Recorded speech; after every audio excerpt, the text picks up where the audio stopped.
Wait, no, I did not use attempted murder. I used the anecdote that you brought up. And you're the one hurting the progressive cause and the trans rights cause. Look around. Look around. Crime is happening everywhere. You brought it up, and I'm fact-checking it. To show you God reality that everyone else on earth sees. That no one agrees with you in the polling. That would be no one agrees with you. Cenk Uygur is here, ladies and gentlemen. It's a classic uncle-nephew face-off, as I have talked about already. For those of you who don't know, Cenk wrote a book. This is hit me in the face. Cenk wrote a book called Justice is Coming, How Progressives Are Going to Take Over the Country and America is Going to Love It, which is, I mean, I'm a very cynical person. I don't think, I'm a very pessimistic person. I don't think it's happening anytime soon, but maybe you'll make an argument for that. But yeah, we're going to talk about your book, and we're going to talk about another thing that you literally didn't tell me while you were announcing it, which is that you're running for president. And of course, I'm going to ask you why.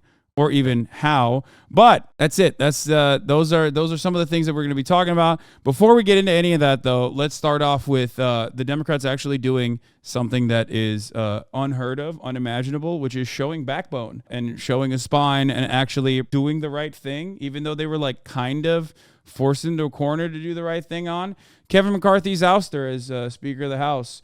What do you think about it? Yeah, look, I guess I love it. Not going to change anything. It's not going to make any difference. But I agree with you. I'm glad that the Democrats didn't gratuitously help them. So I talked to Representative Ro Khanna on Friday in D.C., and we came up with a good idea together, which is the Democrats, for whoever that it is, his children should keep doing whatever it is you were going to say. No, that's not it. Wait, you guys didn't have the good idea of making sure that his children were participating in the stock market and having excellent returns? No. Year over year? That's crazy. So came up with the idea of, well, why don't we ask for something in return? So like paid family leave. So if any Republican wants Democratic votes in the House for speakership, yeah, maybe we could do that. Give us a couple of concessions. You don't get it without concessions. Right, so we give you give us the concessions of a vote on paid family leave that polls at 84%, and maybe one other vote, right? And then then we can have a deal. But if you just want a deal where we needlessly give you the speakership, why in the world would anybody do that? I think the funniest part about that is that would never happen because Kevin McCarthy would have never done that. He would have probably lied, maybe. But what's even better about the situation is that, like I was alluding to, he didn't even like go to the conservative Democrats and offer them anything. Like literally nothing was given. And then there are still, of course, perverts, both sides perverts in liberal media that are trying to turn this massive fuck up within the Republican Party into somehow a issue that is the Democrats' responsibility. Which is awesome. It's awesome. Some dude on the Daily Beast wrote an article talking about how, like, you know, this is actually a bad thing that the Democrats did once again. Here it is. Matt Lewis, who is a conservative himself, said, "You can't blame Dems for the blow that right-wing bomb throwers landed on Kevin McCarthy. But what you can't say is that they failed to do the right thing on behalf of the American people, which was to make sure that Kevin McCarthy remains the Speaker of the House." Yeah. So, look, I know Matt a little bit. We used to go on MSNBC together. I went on his podcast recently. He's a good guy. But generally speaking, he's from the old school of establishment, bipartisan, uniparty thought, which is the way that this would have gone in the old days is the Matt Gaetz character would have huffed and puffed, and McCarthy would have said, "Oh, no way," right? And then at some point, whether it was the Republicans inside their caucus or they go to the Democrats, and they get a deal. The deal is what it was always going to be, which was cut spending for the average American, maybe throw in a tax cut for the rich or a deregulation or something. It's all theater. It's all fake. Now, here comes a twist. The twist in the story is the crazy right-wing Republicans like Matt Gaetz are actually not doing theater. I mean, it looks like they're doing theater and they're doing their own theater to raise money, but they're not playing the same old game. This is like, and that's part of why the media and the establishment is so mad, because they're like, wait, you guys are supposed to pretend to object, but not actually object. And we're supposed to cut spending for the average guy. That's why guys like Matt go, I don't get it, man. The Democrats are part of this play, good cop, bad cop. And the good cops are supposed to come in at the end and screw over the American people while pretending to be good guys. And so since the Democrats didn't do it and Gaetz didn't do it, they didn't get a deal. And so I don't think it's so bad at all. Number one, they weren't doing anything anyway. Yeah. Right? And number two, actually somebody threw a curveball into this normal, sick theater.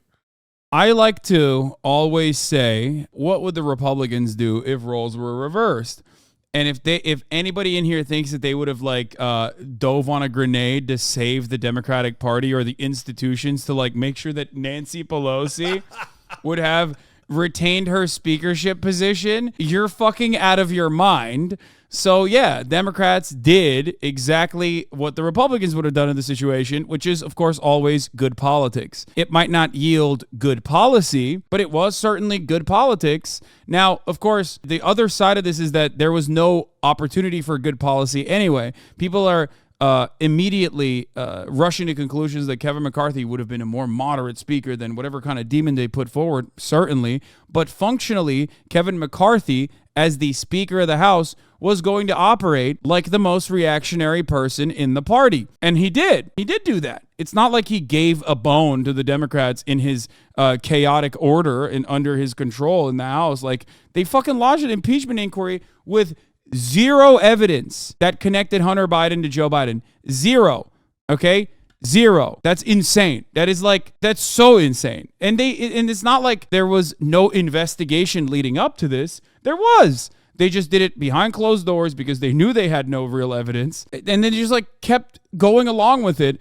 And now they just apply this rhetorical tactic, this little trick where they say the Biden family. Have you noticed that? Where they, instead of saying Hunter Biden, they always say the Biden family, we're doing crimes, as though because technically it's not wrong. Hunter Biden is a part of the Biden family. Yeah, it reminds me of the trick that Dick Cheney did to get us into the Iraq war. When he was asked on Meet the Press, wait, did Iraq attack us on 9/11? He said, the fighters come from the same general region as Iraq. And that means, no, they didn't attack us, and you're just making it up. You're saying, what difference does it make? They're all Arabs. Yeah. So we talked about that. You think the Democrats have a little bit of spine? Not that it fucking matters in this situation anyway. So why do you think the progressives are going to win? What's going on in this book? You wrote a book, finally. You've been writing it for a while. Yeah. So, look, first I explain all the depressing stuff, so you're not going to be surprised by that, right? Mm-hmm. And I explain why, even though progressives are 2/3 of the country, and there's no argument about that we don't win. I explain exactly why. Money and media are the two giant factors. And I explain how we live under corporate rule and how we lost the Democratic Party, let alone the Republican Party. But then Kirkus Reviews and everybody else says it's a super hopeful book, because in chapter 6, I explain how we're going to win. And the answer is actually really easy, Haas, which is young people are super progressive. Oh. And so the polling is overwhelming. The Republican pollster, Frank Luntz's his toupee's on fire. Friend of the show, Frank Luntz. Yeah. Noam Chomsky agrees. You look at any of the data, under 45 in 2020 voted massively progressive. Now, this time around, it'll be under 49. By the time you get to 2028, it's good night, Irene. It's under 54-year-olds, and they're done. I think this is I think this is wrong. I will say this is the classic trope that time and time again the next generation will save us trope. If with one exception, that's just not true. With one exception, the material realities for the upcoming generation, my generation, is significantly more dire.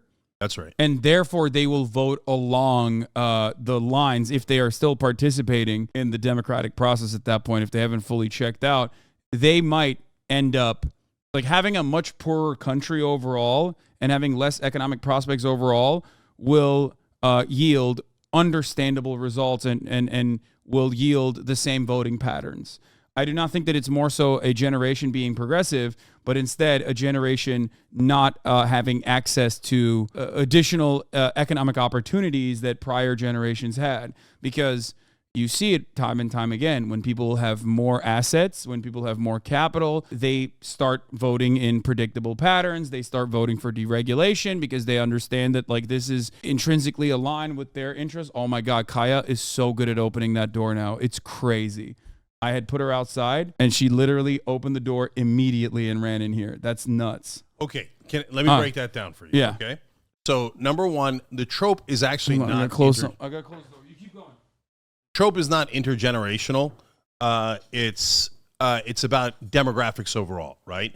So people say, oh, that's okay. The Democrats are going to win because they're going to get black voters, they're going to get Latino voters. And that's not at all guaranteed. So I never believed in that. And the identity politics generally doesn't work. But the idea that, hey, it's okay, the next generation never saves us isn't true. And everybody always says, oh, well, we are going to get more conservative as we get older. Well, I quote in the book meta studies that show that's not at all true. In fact, your political leanings get set between the ages of 14 and 24. Every study shows this. And is it true for everyone? No. But is it true generally? Definitely. And so one of the examples that I give, Haas, is that back in 2011, did a normal study, and they found out that people above 65 years old were the most likely to vote Republican. And generally speaking, they grew up in the older generation, that kind of Gen X, et cetera, grew up in the Reagan times. And actually, they were just as conservative when they were younger, okay? But above 85 was super liberal. And the reason for that is because they grew up with like FDR, LBJ, JFK, some range of that, right? And those guys stayed progressive their whole lives. I know, but there's like also at that point, how many fucking 85-year-olds exist? You know what I mean? I feel like that. No, that's not. That yields a lot of. Like right now, those guys are 97, right? That's not the issue. There's like 8 of them. No. The issue is that it's totally bullshit that people become more conservative as they get older. It's not at all true, and it's not backed up by the data. And this generation, I'm not saying that at all. I'm saying that the only thing that I would agree with on that data point is that it is totally, entirely pegged to their economic circumstances. And the economic circumstances of the younger generation is very, very unfortunately are fucked. Yeah, no. That's why I'm saying like that is ostensibly the only reason that I think the younger generations, as they get older and are devoid of the same opportunities that prior older generations had, because like a lot of the current wealth that we have in this country is trapped in like baby boomers and Gen Xers. Like they are like the last remaining generation with access to any kind of assets, homes, things of that nature. You're coming to a situation where you have like permanent renters that will never be able to purchase a home. So part of the reason that changes their dynamic, that changes their political perspective. And this is all going towards exactly my point, which is, look, part of the reason that the younger generations, are both millennials and Gen Z, are so progressive is cultural factors, right? But the other reason is economic factors that nobody ever talks about. They have no chance of buying a home for the great majority of those generations, right? Everything for them is much harder. Student debt is infinitely higher. They're much more tied to corporate rule and have become chattel in a lot of ways. And they're rebelling against that. Besides which, this isn't arguable. They would have to change the dynamic of those generations massively over the next 1 to 5 years for the Republicans to be able to win, right? Because in the 2020 elections, even the states within the Democratic Party that Bernie lost, he would win under 45-year-olds with 40, 50-point margins, even after the race was largely over. The handwriting's on the wall. And by the way, what saved the Democrats in the 2022 midterms? Younger voters. What saved Joe Biden in 2020? 11% more younger voters showed up. That's the only reason he won. And so this is all trending not just towards Democrats, not just younger people, I think, but towards progressives. I don't think it's just younger people. I think it's also it was white people in general. Like there are more white people now voting for Joe Biden than they did before with Hillary Clinton. Look, there's a lot of different demographics. That's a huge demographic shift. I know, but those things shift. They go back and forth, and now all of a sudden Trump's up to 42% with Latinos. He's up to 20% with African Americans. So I'm not relying on that 1%. But I have not seen anything that challenges the numbers. I don't think the 20% number is real, but you know. Yeah, no, it might be an outlier. It might not be exactly right. But the bottom line is, I've never seen a compelling case for demographics saving the Democrats or progressives other than age. And age is the biggest demographic and the biggest difference maker. And so there's other factors too, changing media. So how are you going to activate younger voters to go out and vote? Because out of the voter eligible population, younger voters are poorer on average, and poorer equals less likely to vote in general. Poorer equals less time off from work, a job that you're most likely trapped in the service sector. How are you going to get young people to go out and vote? This conundrum is the reason why a problem that even Bernie Sanders was unable to solve is the reason why he didn't win in the primaries. That was a big part of the problem. So I hear you. Those are generally problems, but it's not that Bernie Sanders didn't solve it. So first of all, Bernie Sanders won the first 3 states, as we all know, right? And what happened then is mainstream media activated the older voters to vote in droves against Bernie, right?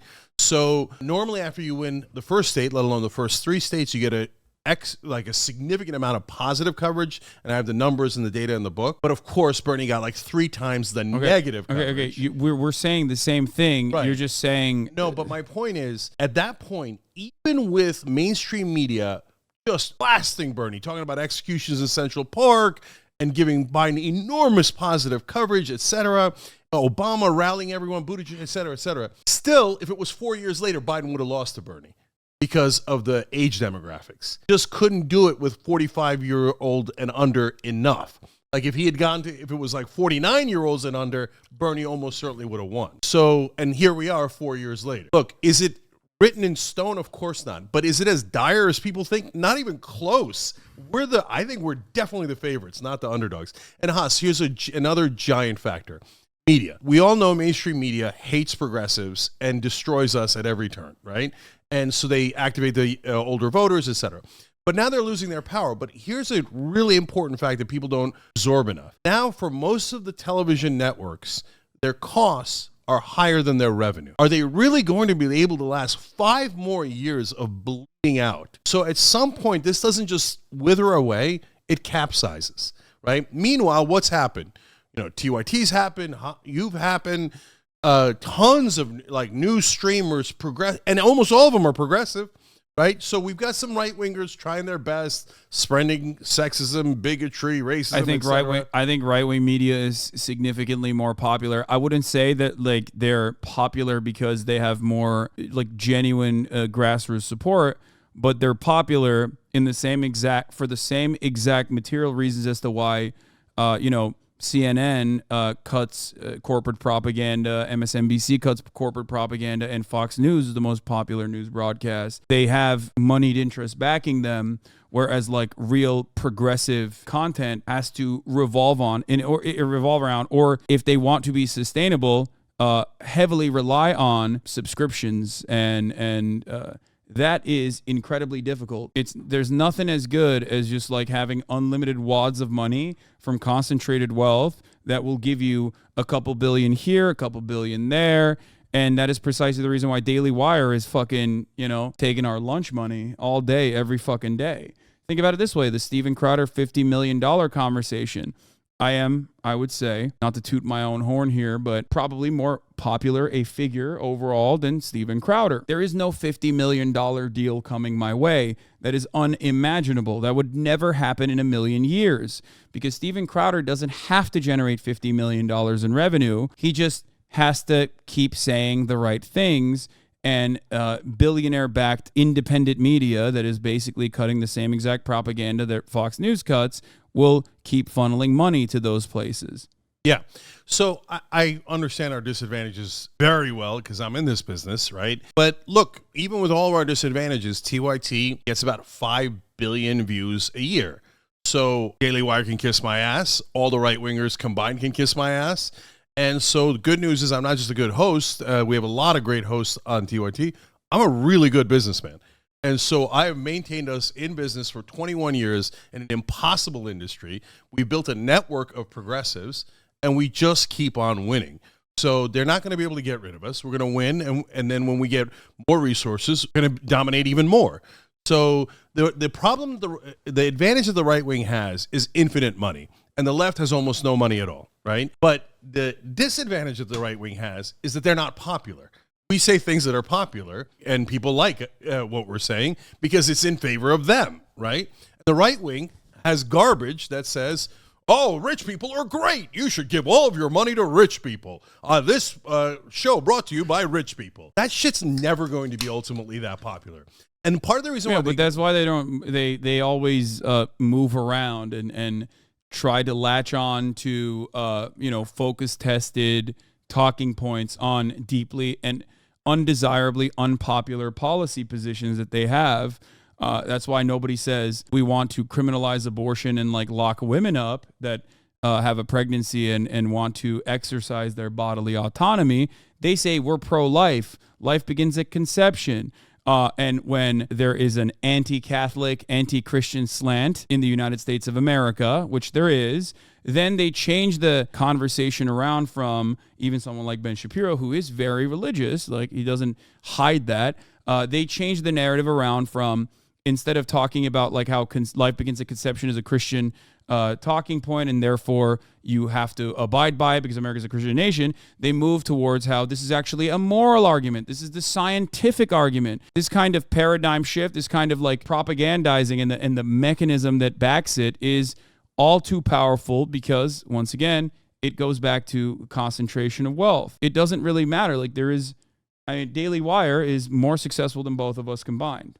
I'm sorry. That is just the reality. No, not in terms of views. In terms of money, I don't have more money. So. I think that they are very. You think they get more than 5 billion views a year? I don't know what metrics you're working with when you say 5 billion views a year. I don't know if you're just simply talking about YouTube. Facebook, yeah, you're talking about YouTube, Facebook, Snap, you name it. That's great. If Daily Wire is on all of those platforms with the exception of Snap, I think, probably. I would assume that they're not on Snapchat. Yes, they probably get significantly more. I don't have like access to their media deck, but their Facebook numbers blow everyone else's out of the water.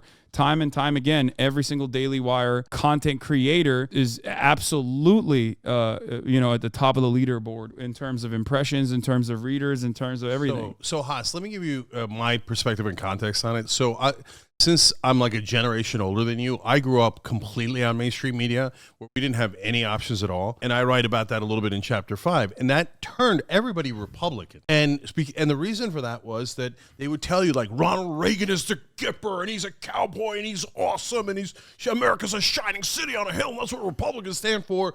And Democrats are weak losers like Michael Dukakis looking funny in a tank. And they all did it 24/7. There was no other option, just corporate media. And so I think conservative voters have some redeeming values. We could talk about that if you want. But all Republican politicians and all Republican media figures are liars, okay? They have to lie because they can't say, hey, I want you to take all your money and give it to the rich.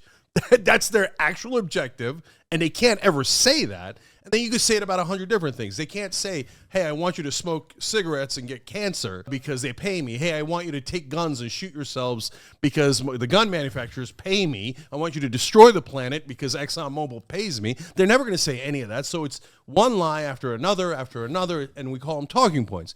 But these days, even if you were right and Daily Wire is slightly larger than TYT or TYT slightly larger than Daily Wire, it doesn't matter because what matters is that they can't stop us, you, and 1,000 other streamers out there.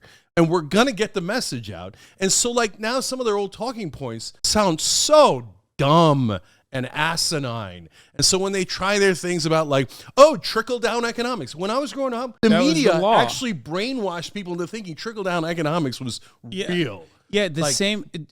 Okay. And now we've destroyed that. Anyone who says trickle-down economics is considered a total joke. We didn't destroy that. I don't think that we destroyed that. I think like objective reality and the lack of that promise destroyed it signigetly more than objective reality was always against it, Haas. It wasn't even close. I know, but people started people after 30, 40 years of neoliberal austerity recognize now that like that is complete bullshit. Now, it doesn't matter because people still do the same thing. They move as soon as the established narrative, the norms that people recognize are at odds with whatever the media is saying or are at odds with what like right-wing moneyed interests are trying to pump, then ultimately they move on to the next thing. That's I am in agreement with what you're saying, but like ultimately the market collapse in 2008 probably did significantly more for people to understand that like trickle down economics was bullshit from the jump than anything else. That played a major role in people losing confidence in like a lot of economists and what they were saying, which they should lose confidence in because these guys are spreading poison. But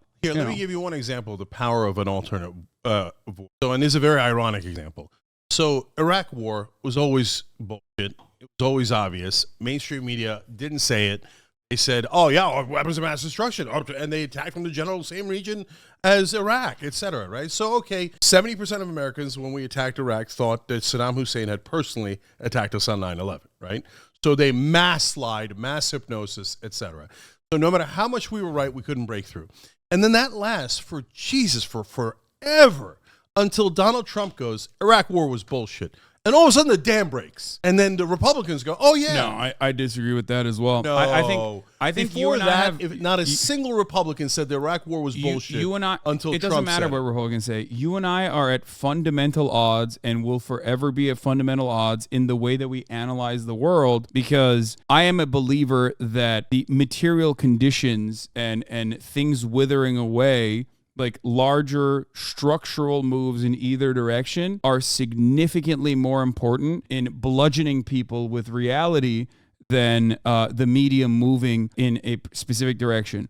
I'm also a believer that like under an inherently oppressive construct, yes, you can inevitably shift the attitude on the more reactionary side of things.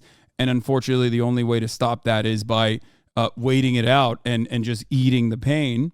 But I don't think that the media can get together. Like, let's say if tomorrow MSNBC, CNN, and mainstream media were no longer owned by the same corporate entities and we're actually doing objective journalism across the board and not whenever like it is like anti-Trump, which drives clicks or whatever, and it's permissible, right? I don't think that would cause a genuine sea change in the way that I think you believe that. Yeah, I think a progressive would be president the next day. Okay. I think that they would play a very significant role in changing people's attitudes, but the reality is that could never happen in our current structure regardless.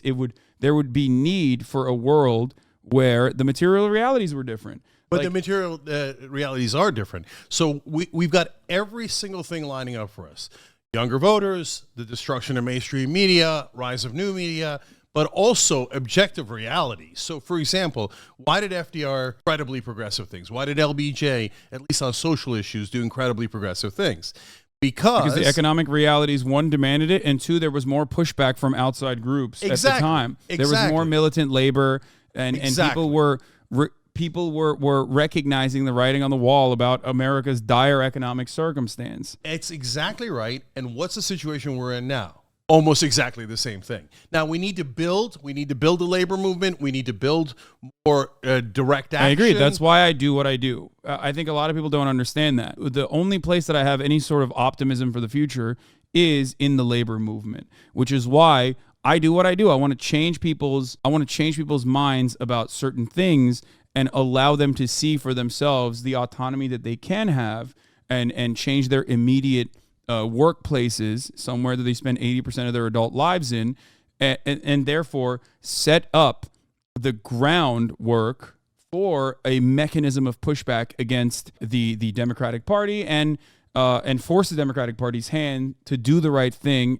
when it's a necessity to do so. And look, all smart progressives are going in the same exact direction, right? Yeah. So I've been on that direction. Yeah, so my co-host Anna's obsessed with the labor movement, totally believes that's the answer. Nina Turner, who's another host on our network, just announced today that she set up a new group with Chris Smalls to back the labor movement and to even get funding for the labor movement whenever they go on strike, et cetera. And so that's what pushed FDR. That's what's going to push the next generation. Because, Haas, the economic situation isn't going to fix itself. Like, you know, the old line of power never concedes without a demand, never has, never will. So we've got to demand it. And right now, since the economic situation is so bad for workers, they keep demanding it, right? So more demands. It's not just that either. It's all, yes. It's also, there is actually a real tight labor market and not a tight labor market with like, you're right though, the confidence is different because we've already had tight labor market periods where income has not increased in the way that it's supposed to. Real income, real wages have not increased in the way that it's supposed to. And even economists are baffled by this reality. Well, the reason for that was because labor had lost and capital had won that war. That's Whereas totally now, in a post-COVID world, I think with the unimaginable amount of profits that these corporations are raking in, labor has a decent bargaining position because they saw that, if people just simply didn't go back to work, that people were fucked. Yeah. So look, they took and they took and they took and they took too much. And so this is how we get to balance. We push back. So we're in the middle of pushing back. And so everything is trending in our direction. The only thing is we can't snatch defeat from the jaws of victory. And there's two icebergs ahead. And so I'm not Pollyannish. I see the icebergs probably better than anybody else does. And I'm really worried about it, okay? One is the progressive movement, honestly, and this is where you and I can begin to disagree, getting too radical and too away from what most Americans want. And the second iceberg. What do you mean by that? Yeah. So look, we saying things like all sports leagues, including professional ones, has to allow trans women. They don't have a choice, etc. That polls at like 2%. You say, hey, it's a moral issue. It's really important. Do you think sports leagues are like the most important thing in the whole wide world? Do you think it's actually a significant issue? Do you think that is a significant issue or a driver of the conversation, or cynically weaponized by Republicans with like some liberals taking the bait and then having a conversation about it instead of being like, fuck off, nobody cares about this, stop talking about this immediately? Yeah. Well, that's exactly what the right wing does. They weaponize every single issue. What I'm trying to get progressives to do is stop falling in the trap. So the minute they say it, do you think, our side comes out and goes, no, this is the most important issue. And anyone who disagrees is a Nazi. You just called 98% of the country Nazis. Okay. What are you doing? You're alienating voters like crazy. Do you think that organizers on the ground, both trans and cis, that are or members of labor unions are even using this as a talking point in any meaningful capacity? Or is it simply reactionary Republicans bringing this up because they tried and unsuccessfully failed to push the anti-trans button with bathroom bills? Except for the fact that they passed all those bills, which I despise. No. I hate those bills. Let me just clarify something here. In the lead up to the 2016 election, you had the North Carolina bathroom bill that was anti-trans, right? You have to have the gender assigned at birth be the bathroom that you go to. That totally failed. Okay, That's right. That failed. That was so objectively a failure that Donald Trump came out and said, I don't give a fuck where Caitlyn Jenner shits as long as she's shitting in Trump Tower, right? Something along those lines. But I'm then paraphrasing. He tried to ban them from the military. Hold on. Let me finish. That was also unpopular. Sorry, go ahead. Let me finish. Okay? Yeah, he tried to ban trans people from the military. That was also unpopular. So what did Republican interest groups do? The family, moral family, Christianity fundamentalist groups. What did they do? They went back to the drawing board and they looked for a reasonable sidestep that would still be anti-trans, that would open the door to anti-trans conversations that they could push for that was more popular. What did they find? They found that Americans love the concept that is bullshit. Meritocracy. What is the most meritocratic process in the entire country, maybe in the world? Sports. Americans love sports, and Americans believe that meritocracy is real, and it's especially real in sports. So they changed the narrative away from trans people can't pee and poo in the fucking bathrooms to trans people want to destroy sports. It was simply just another way to attack trans people, which is precisely why I think a lot of people correctly looked at that and went, why the fuck are we talking about this? This is ultimately marginal. You just want to fucking eliminate trans people from public spaces. And I have never given an ounce of legitimacy to that argument, despite what public polling says, because the reality is no one gives a fuck about it. Let me tell you something that's more important than public polling, however. Because you brought up... So far, I don't even see where we disagree. Okay, so you brought up legislatures, state legislatures, Republicans like passing incredibly, horrifyingly psychotic anti-trans bills. Yeah. Okay? And they're passing this. Yet there is no viable single issue voter out there that is like desiring these anti-trans bills. Although if you ask, Americans directly about like, what do you think about a 14-year-old trans girl like participating in a swim meet? They might say 56% might say, fuck that, that's wrong, we shouldn't do that.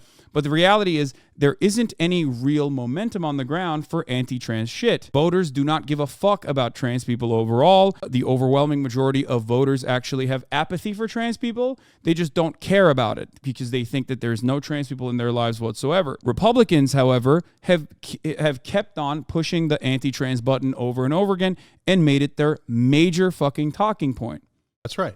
That has yielded horrifyingly bad results for them. And instead of like fucking assassinating Christopher Rufo, for example, who's one of the leading guys here at the Manhattan Institute that was like doing the CRT stuff, doing the anti-trans stuff, instead of going, dude, what the fuck are you doing? You ruined our midterm chances when Biden had a historically bad economy, when a red tsunami was supposed to happen. That was a major failure on their part. One that actually has led to Kevin McCarthy's ouster as the speaker right now, a domino effect of like the Republican Party imploding in and of itself, partially because the only thing that they have been looking for, the only thing that they have, the only tangible policy position is just increasing the dial of transphobia, but there's not enough people on the ground who are demanding it.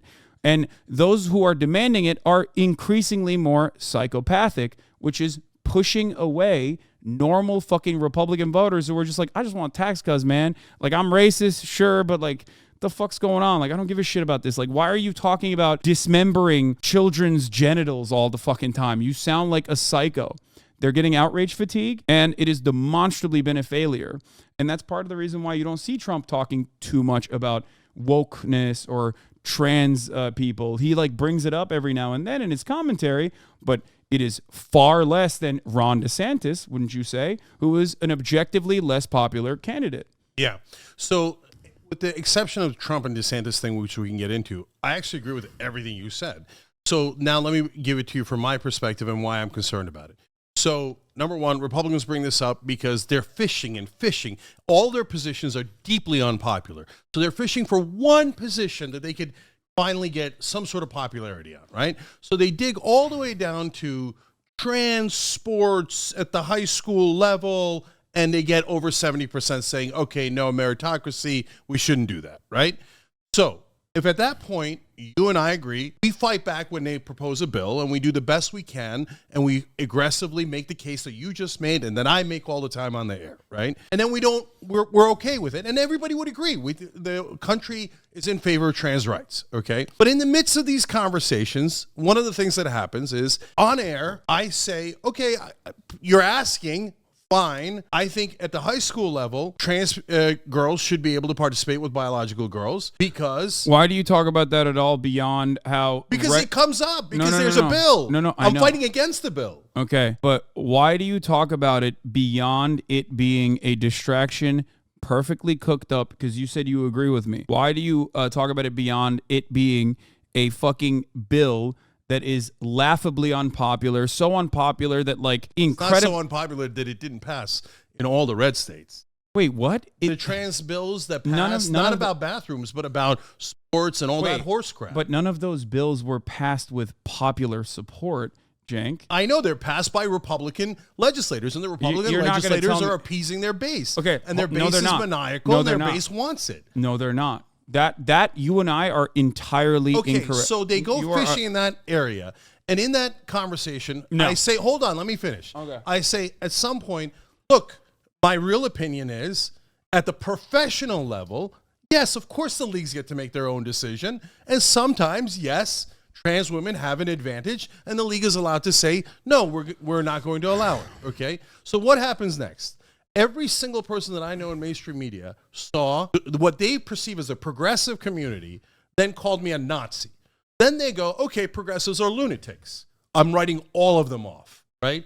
Are you kidding me? Because somebody's had like this microscopic difference of opinion with like the most radical end of the progressive base. They're right-wing pivot, Republican, Nazi. Well, okay, you guys sound nuts. Mm-hmm. Okay, and don't do that. You think just say, hey, I disagree. So what? Mainstream media literally called you a bestiality-loving horsefucker when you tried to run for office in California. You think they needed the fucking You think they needed like 11 trans people with anime avatars on Twitter calling you a Nazi serving to it be up like on them on a platter? That's crazy. And they then have there material are real interest. issues that are much larger. They have that also cost us, and it makes it look like we are extreme when in reality 2/3 of the country's on our side. Take the fucking win. Take the win. So here's another one, and this one I don't know how you're going to light up on this one. No, this is Defund the important. police. It's a terrible slogan. Okay. A terrible idea. We're moving away from other talking points. Let's get back to the one issue that we were talking about. My perspective is that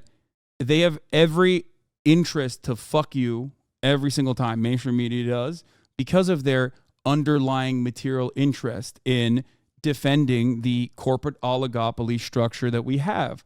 This is who funds them. This is how people rise into positions of power in the media infrastructure. You've been a part of this already. Personally, you've seen it happen to you at MSNBC. So, like, there is no reason why they're not looking at, like, magical trans people on Twitter and going, oh, that's it. Here's the reality. They're being crazy again. They're calling Cenk a Nazi. Yes, they are. And they're looking for any excuse. I agree with that. But then stop giving them excuses, which is the point you started with. Okay. There's a major disagreement here. We are at odds. But we're not at odds. You say don't talk about it. I say don't talk about it. We say you say you're against the bill. I say I'm against the bill. You're for trans rights. I'm for trans rights. But my point is but the difference is the same people that call you transphobic also called me transphobic all the fucking time. The difference is I don't change my perspective at the end of the day, or even offer it any fucking additional light. Because who fucking cares? You just do what you think is right and you keep pushing.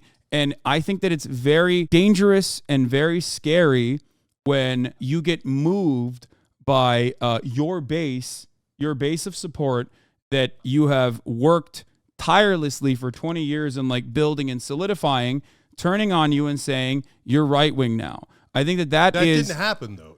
I agree with you. It's 11 people on Twitter, so our audience is just as gigantic as it's always been. So you can go ahead and cry about it if you're among those 11 people. So I'm not worried about that. Haas, I gave it as a small example, and Defund the Police is a much larger example. Okay, we'll get to that in a second. Progressives are getting pigeonholed by mainstream media and Republicans as radicals, when in reality we are the overwhelming majority of the country. So we need to focus and get our messaging right. That's why looking at a couple random people and greatly emphasizing the impact that they have, and even attributing the mainstream media's perspective shift on progressives, when you and I both know that they never fucking gave a shit, and they don't even need like a couple of random trans people to call you a transphobe to like justify their hatred for progressives. Let's go to a larger There's no issue. reason to talk about that. Now, as far as like, there was one other point that I wanted to make, because we were talking about state legislatures. This is really important, please. I think that a broader Republican project, and I think you'll agree with me on this, has been that they want to dismantle the power of the legislative body and then utilize the state legislatures where they know they have control due to gerrymandering and ridiculous district maps, where they can, even if they don't have popular support, even if they lose the majority of the votes, still maintain a majority in the House and the Senate, right? State House and state Senate. It's one of the most important things in the country. Absolutely. And then there's a secondary side to this, though, because there is the judiciary. So they've also they've dismantled the legislative body. They have pushed their power in undemocratic ways through the state legislatures, and then also solidified that power and codified it by court packing, right? So they have this very open project within the Federalist Society, all the way up to the Supreme Court of the United States, where they have hyper-reactionary judges that they've placed in positions of power through appointments, right? So when you do that, there is no need for a democratic process, which is precisely the reason why saying that these Republicans are actually acting out the desires of their psychotic, bloodthirsty base when they're pushing for trans bills that are getting passed in every single state legislature is objectively false. Why is it objectively false? Because one, Republicans have never cared about their base. Let's be fucking real. They just use the culture war issues as a way to like draw up support.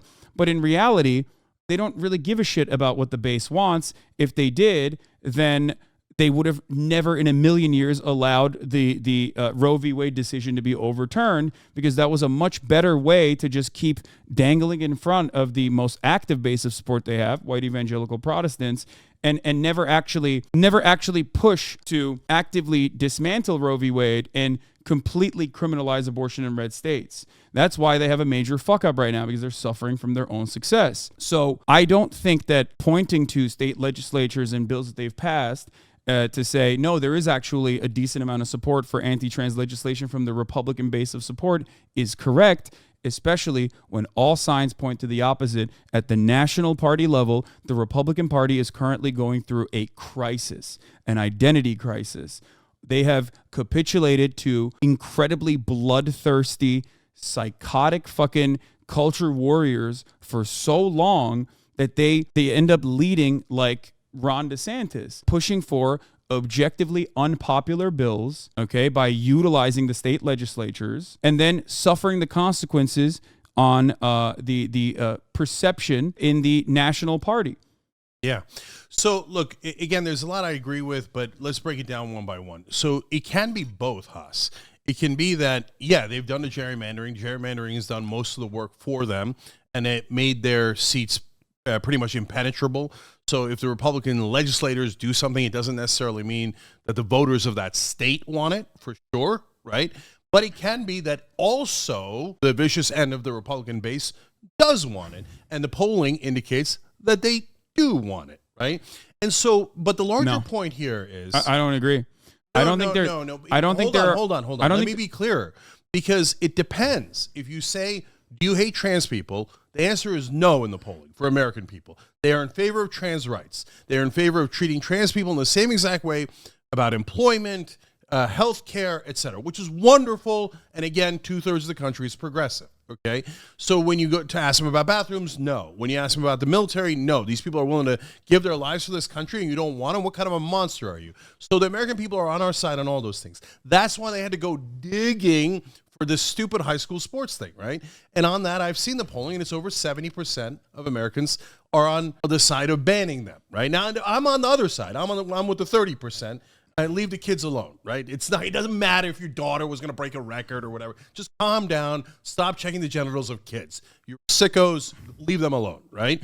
So, but having said that, what they're trying to do, Haas, and this is the oldest trick in the book, and they did this back in the 1980s, is they dig until they find something unpopular, and they make Democrats or the left wing attack them on it. So, for example, flag burning. So flag burning, everybody knows it's protected by the First Amendment. They know it's protected by the First Amendment, but they want to make it seem like we hate America and we hate the American flag and we all want to burn it. So they contrive this bullshit issue. No one's burning the American flag. It's happened like twice in the last 20 years. And then the Democrats can't help but say, well, it is a First Amendment issue. You can burn the flag, and they go, aha, you unpatriotic assholes, right? So so my point is the same point you're making, which is don't fall for that trap.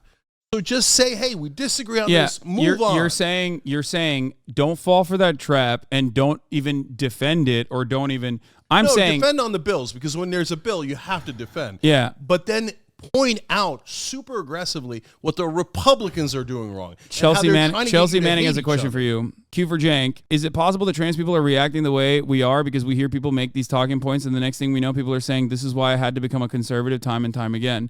And that right-wing slant is true for the likes of Dave Rubin and many others, even including like former TYT people.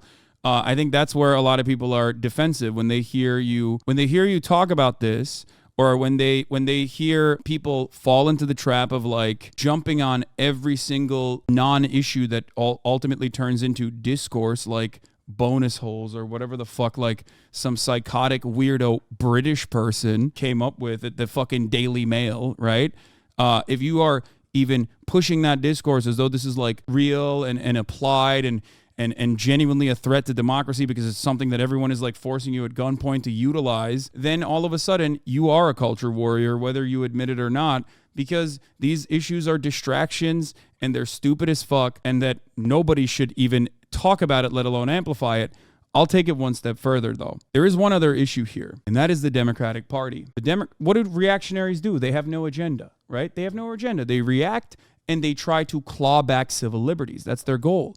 And if the Democratic Party is not actually pushing material realities to change in a positive way and giving something to the Republicans to react to, right, to fight against, then all of a sudden the reactionaries are leading the discourse. Yeah. And that is the problem, which is why whenever issues like this come up, because listen, I have a very dynamic stream. People come in here all the time. They say a million different things and they want me to address it or they want me to talk about it. I am very terse, very strict about, like, whenever someone comes in and they're like, address what Anna said or address what Cenk said, I'm like, no, fuck off. I don't care. Shut the fuck up. We're talking about real issues. So, but by the way, that's almost exactly what we said, and everybody called us Nazis. So not everybody, those folks. So look, guys, first of all, let's just be clear on everything, okay? So number one, I fight for trans rights. I have for 21 years when no one else was. So if you don't like it and you don't believe it, that's up to you. You can do whatever the hell you want, okay? So, and I just told you all my positions, which are actually 99% identical to the most extreme trans right activists, right? So we have a microscopic difference. So somebody asked me about it. I say it once. I'm done with it. I'm done with it. And then a giant pile-on starts because people want clout. They're like, oh, no, he's not as good as me. He's not as pure as me. He's a right-winger. He's a Nazi. Okay, so I'm like, I ignore it. And then they just keep going, and I don't give a shit. They could do whatever they want. Okay. But then don't pretend that I brought it up. No, you brought it up, and you made it a giant issue, and you're the one hurting the progressive cause and the trans rights cause. We win on every goddamn issue on trans rights. Why are you going and dying on the hill that no one agrees with you on? You're going to ruin trans rights on other issues. Okay. We're going to lose because you're being so extreme. And then every ally you have, you're like, nope, I'm going to be more pure than them.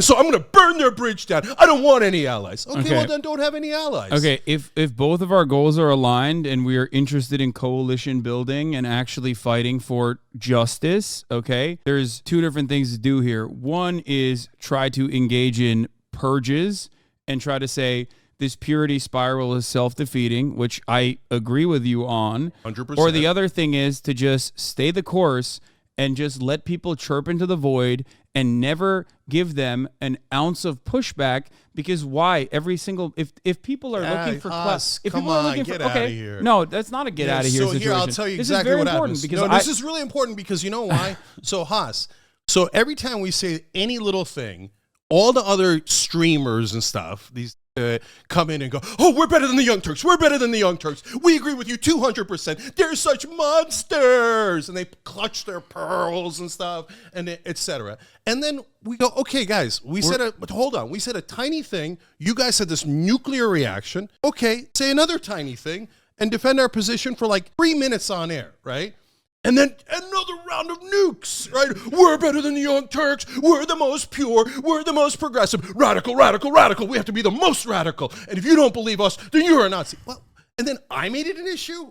I talked about it for about a total of maybe 3 minutes in all the Young Turks, okay?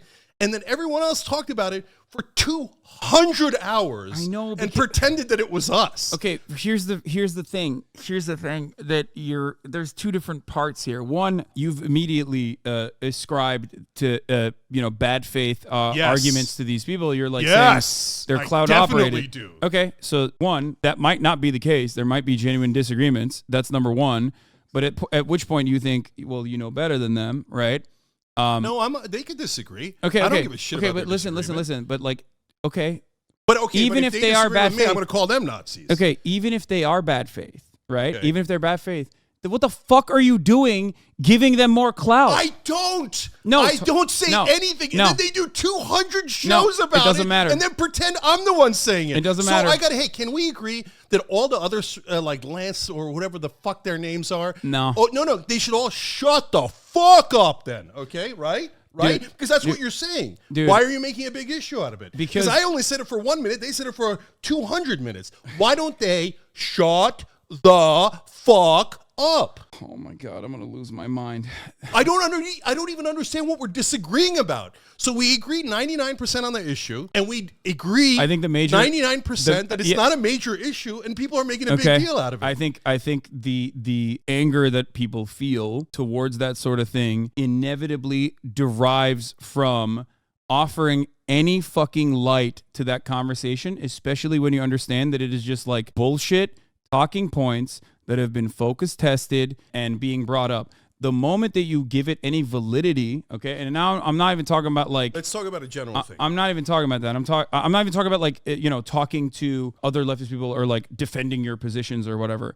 I'm talking about how deeply and undesirably unproductive it is to offer any amount of consideration to literally talking points that are cooked up in a fucking laboratory about 0.1% of the fucking population. As they do 200 shows back to back. There are a million streamers. Are you telling them? There are a million streamers that have not only said things about you, but have said things about me as well. There's a difference between you and I, though, because no matter what happens, when people do write those things or people do say those things about me, I've learned the hard way not to give it any credence whatsoever and stay the fucking course. And ultimately, if people have made up their minds that I am a transphobic person, then that's, GG's. There's nothing I can do about that. If people think that I'm bad on racial issues or if I'm a misogynistic person, then there's nothing that I can change about their perspective. They are entirely too malleable, which is why I have assumed positions on so many things that the American population considers radical, whether it be foreign policy and what I believe in, or whether it be trans issues, even if it's something that Americans across the board consider to be like unpopular. The reason why I can stay the course in spite of that pushback is because I fucking ignore it, because I know that it is unproductive. That's it. Yeah. And the second thing I will say, and this is something that I try to talk to my audience about quite frequently, is that being a progressive is not about having black people or trans people hype you up all the fucking time. There are going to be plenty of moments where you are going to be at odds with activists. There is going to be plenty of moments where you have disagreements with the marginalized communities that you claim to speak on behalf of. Ultimately, it's not even about a logical conclusion to those problems. It's about being empathetic, right? That's at the heart of the matter. So let's being empathetic. Let's do a super important distinction, okay? Because and I don't think I've made a good enough case for this distinction, and I want to be way clearer. There's a difference between randos in the world that care about this issue, whether they agree with me or disagree with me, or they heard the wrong thing about me, by the way, or they have heard the right thing and they still think this guy's a Republican and I hate him. No problem. And media figures, streamers, etc. Those guys are largely scorpions. And it's because the incentives and disincentives create scorpions. Because when you attack someone else, you get into the algorithm loop on YouTube, mainly YouTube, but in some other places as well, and you try to get attention. So they don't even know, I hope they don't know, a lot of them, that they're doing it on purpose. I hope they're not doing it on purpose, but probably some of them are, right? But they think like, no, this is really important. I have to correct the record by attacking the Young Turks. Oh, look at that. My views went up. What a wonderful coincidence. I'm going to do it again and again and again. And this is not just about radical left. Are you crazy? No way.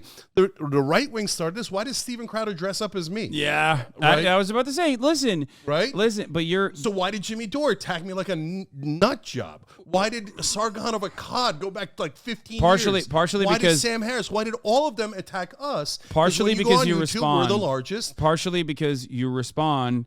It's called getting farmed. Trust me, I know from personal experience what that's like. I, for a very long time, I got farmed like a motherfucker, okay? Because just like you, perhaps because I am also as stubborn as you are, I couldn't shut the fuck up anytime there was like any error. Whenever someone said, this is what Hasan believes or whatever the fuck, I immediately rushed to correct the record, thinking that there was good faith discussion to be had. Now, out of the people that are actually criticizing you, there are people who I do like, who I do appreciate.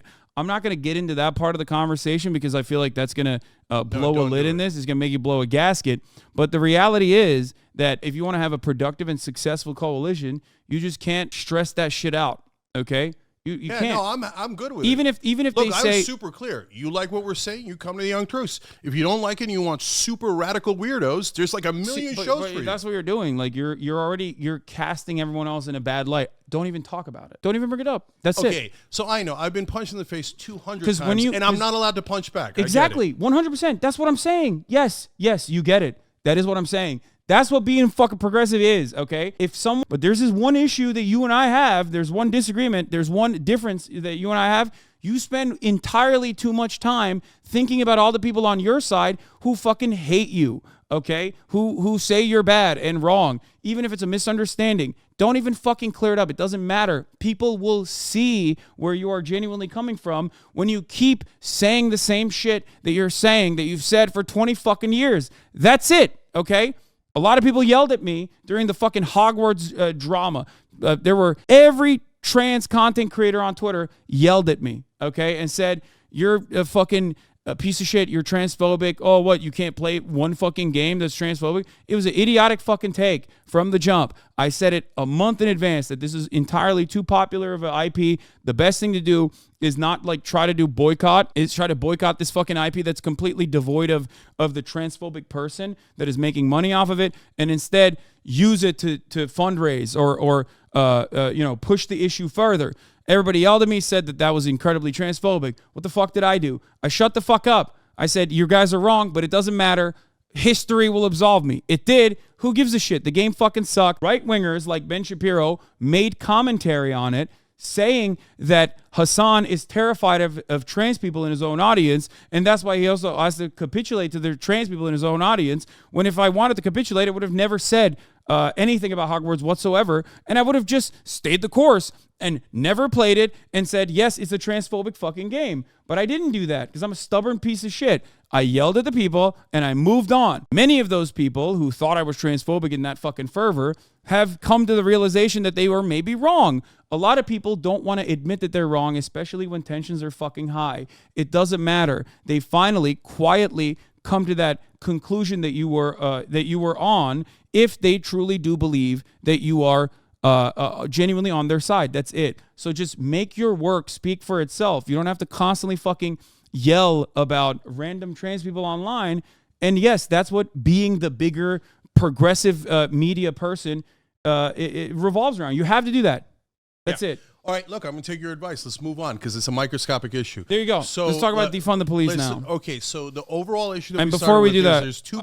I got to run the 3-minute ad break real quick, and I'm going to pee, but you can keep going. No, we're just what I'm going to say, guys, is that there's two icebergs that we need to talk about in terms of what could prevent progressive victory. Started with the iceberg to catch you guys up if you later of progressives going far and then getting painted as radical when in reality we're 2/3 of the country. Defund the police, okay? Issue with messaging overall. Another great issue because you and I have duked it out on our famous Thanksgiving specials that we do, where you come here and we argue about issues that we have disagreements on, genuine disagreements on. One of them is crime, right? Not to say that like I like crime and I think crime is awesome. I jokingly do say that from time to time, but ultimately nobody fucking wants crime.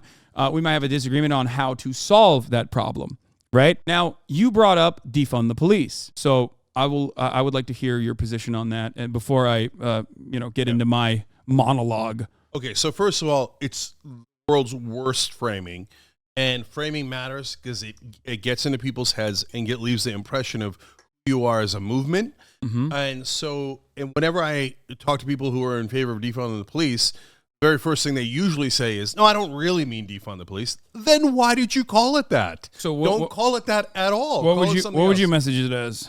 So look, it depends on what you're trying to do. So for example, and I believe in, as I think you, but we do have real substantive disagreements too, but I believe in criminal justice reform. I believe the cops' training is completely wrong. They're taught only protect yourselves. Don't worry about the citizens, etc. Are there racial issues? Of course there are. Are there class issues? Of course they are. So I would want massive reform, and I would want the messaging to be around reform, which the great majority of Americans actually agree with. Again, 2/3 of the country is progressive. They agree with us. Don't drive them away with bad messaging, okay? When people hear defund the police, they hear there's not going to be any cops, and they panic.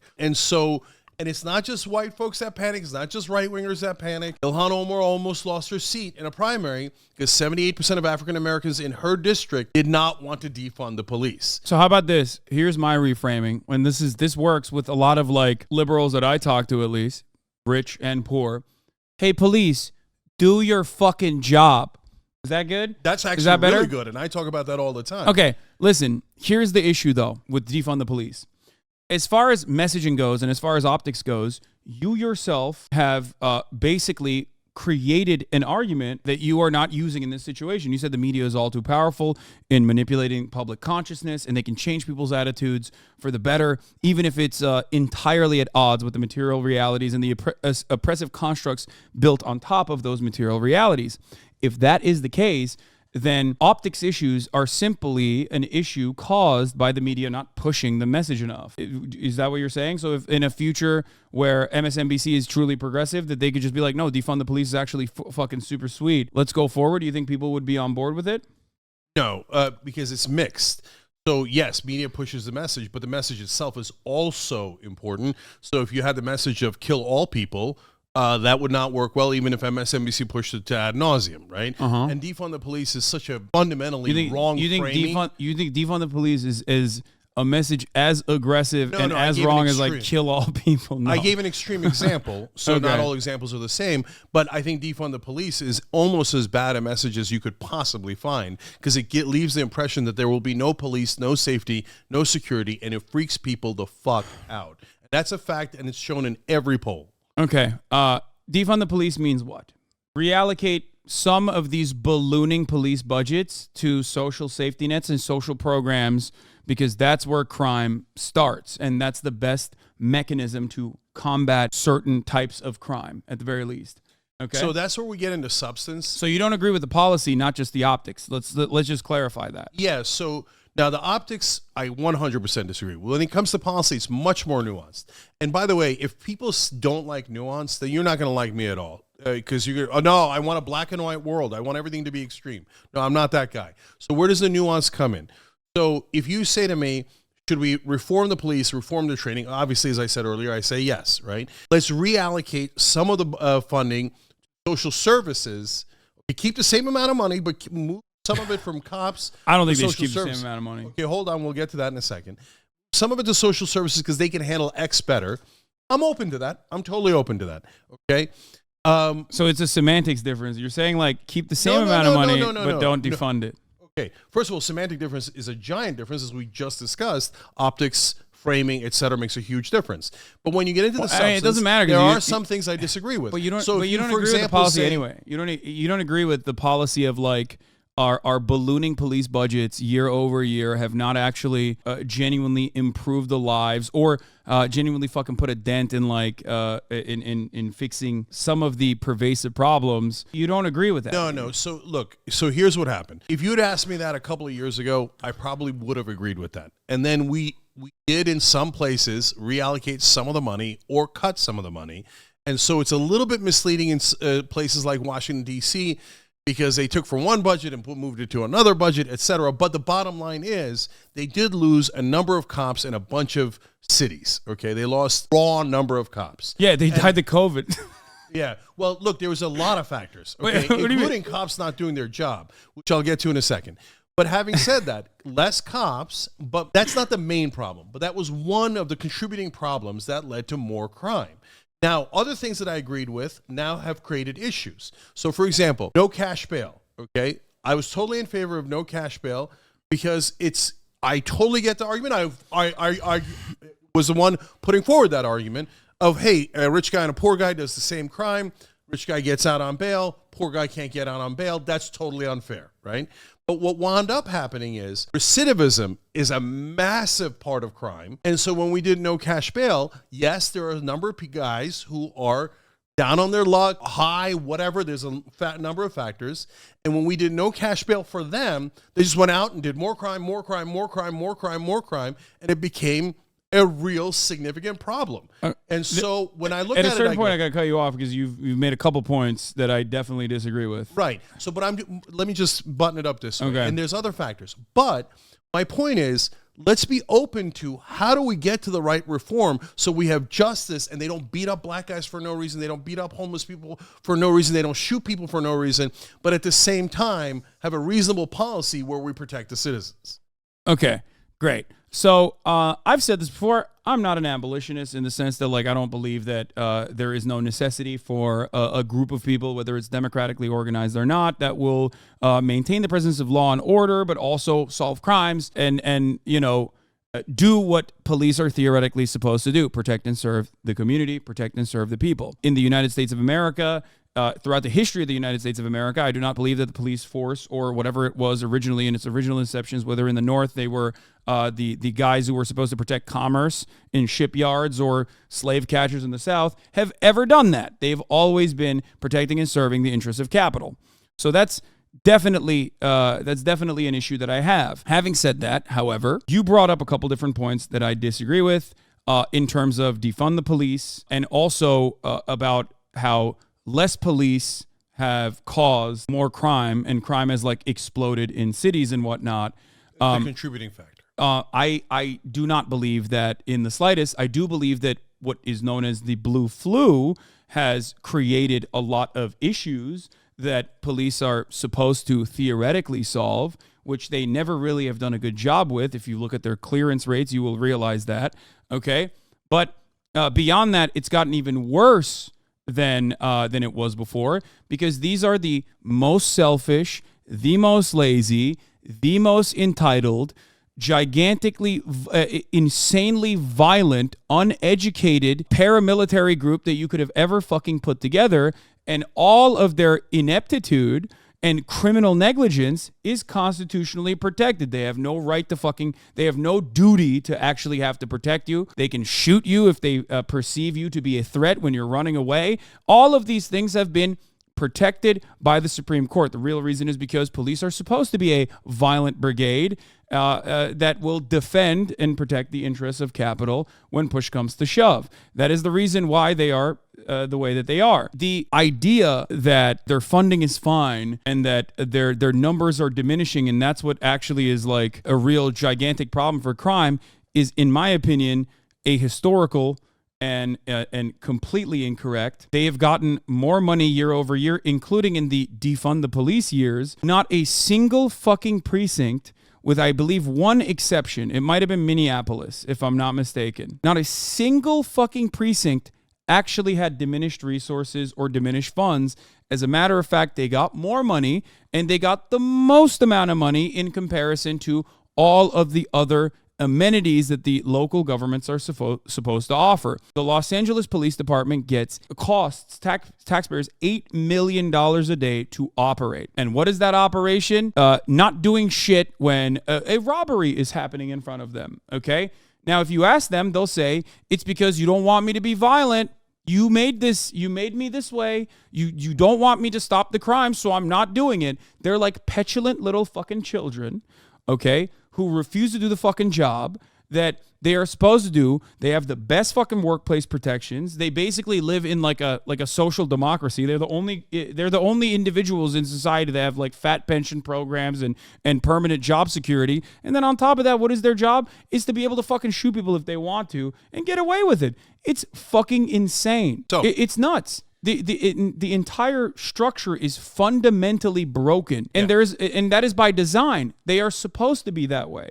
They are supposed to operate that way, because when push comes to shove, when people are rioting in the streets or whatever, when the inherent contradictions become ever present, and people start to react to that in either direction, okay, whether it's like reactionary activity, 3%ers and the like, or whether it's like people fucking throwing Molotov cocktails or whatever because they're losing their minds at the reality that they have no economic prospects and it feels like their lives are getting progressively shittier, okay? They will sit there and they will put their fucking police force in rich neighborhoods and protect those people and ensure that storefronts are not damaged. So there's actually a lot I agree with you on. The main difference is that I think all those factors contribute, whereas you think the biggest factor is the cops basically not doing their job / their job was always misdirected in the first place, right?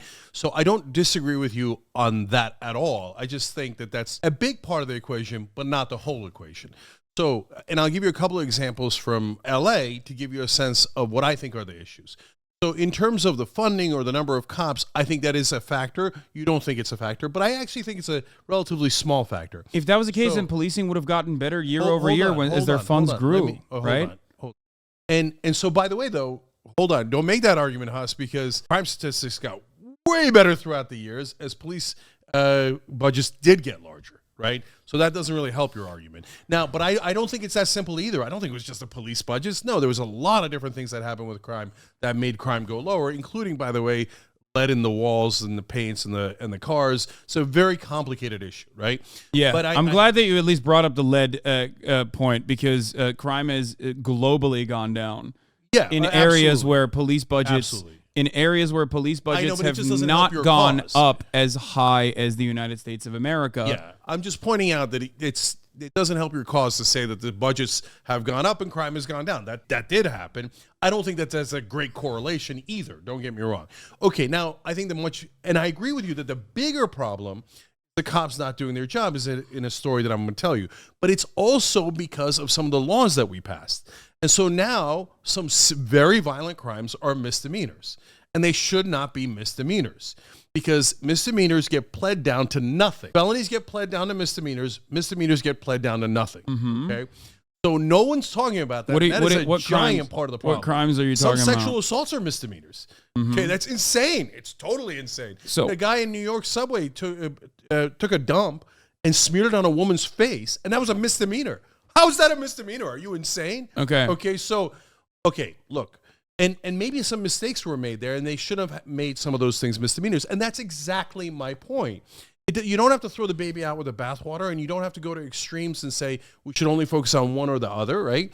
But now I'll give you an anecdote that is an example of the type of thing that happens. So I have a neighbor who's... by the way, we're not operating under the principle that, like, the New York Police Department or... the New York court structure or New York in general, currently led by a cop mayor, is in any way, shape, or form like engaging in police abolition, right? Or defunding the police. No, but... Because it is more expensive to run the NYPD than like multiple countries' military. Yeah, I don't think the budget is the issue in New York. So, so let me give you the anecdote. But you used the poop example to, No, that example was not about budgeting at all. That example was... if that's a misdemeanor, it gets pled down to nothing. So we have to make sure the serious crimes are felonies. Okay. By the way, so you and I do agree on NYPD not being underfunded, but if you ask the NYPD, they are the most underfunded. Oh, of course, they're always going to say that. Okay. Look, are you kidding me? So they're lying. Okay. So here, I'm gonna get to that in a second. Of course, they're lying. Of course, they are. So it's not. What am I trust? Do I just trust cops? No way. So let me explain. So I have a neighbor. We wound up having some deranged person. Also, that guy was charged with felonies. Apparently, the poop man. Okay, so good. I'm happy that he was, but there's so the question in that situation though is like, but originally he was let go. Why? And so we have to that's an example. There are many examples, but let's if you want to dive into that one and see what went wrong. It's your why anecdote. He was let go. So that's great. Let's find out why he was let go because he definitely should not have been let go. Okay, so you brought up an anecdote. So that was about cash bail. So he got out because there's no cash bail. Right? Okay, got it. So cash bail was important to talk about as well, which is really important, especially with the conditions in Rikers as the way that they are. One reason why. To that. Hold on, can I just tell the story because it informs but the rest of the conversation? I didn't think that I had to fact check you on something, but of course we're gonna have to cut through for a second. You know what I mean? Okay, so why was he let go? Was it cash bail or a felony misdemeanor issue? Because it was definitely one of them. I don't know why he was let go. Okay, you're the one who brought it up. I did not 11 know. times. If I misremembered and it was 12 or 9, okay, correct it. No big deal. I'm happy to have whatever it was corrected. But there's a million examples of just like that. The reason why cash bail and all of these kinds of, I guess, supposedly progressive implementations are happening is not because people have George Soros-backed district attorneys that want to undermine the American criminal justice system. It is out of necessity because of how draconian the American criminal justice system is, that we simply do not have enough space in our carceral state that currently houses, chains 25% of the entire population's incarcerated population, despite America being only 4% of the world's entire population. We have an overpopulation and overcrowding problem in our prison system, and that problem didn't happen overnight. It did not materialize out of nowhere.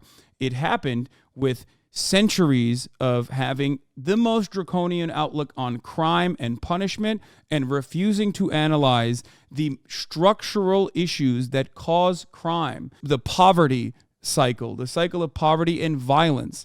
That is why we are now at a situation where our prison population, our prisons are filled to the fucking brim, and the alternative is what? Like building more prisons, I guess, instead of trying to push for a different way of trying to solve the underlying reasons as to why crime and mental disorder manifests in the public. That is my argument. Yeah. No, so listen, if you say we imprison way too many people, I 100% agree. But then you've got to break it down.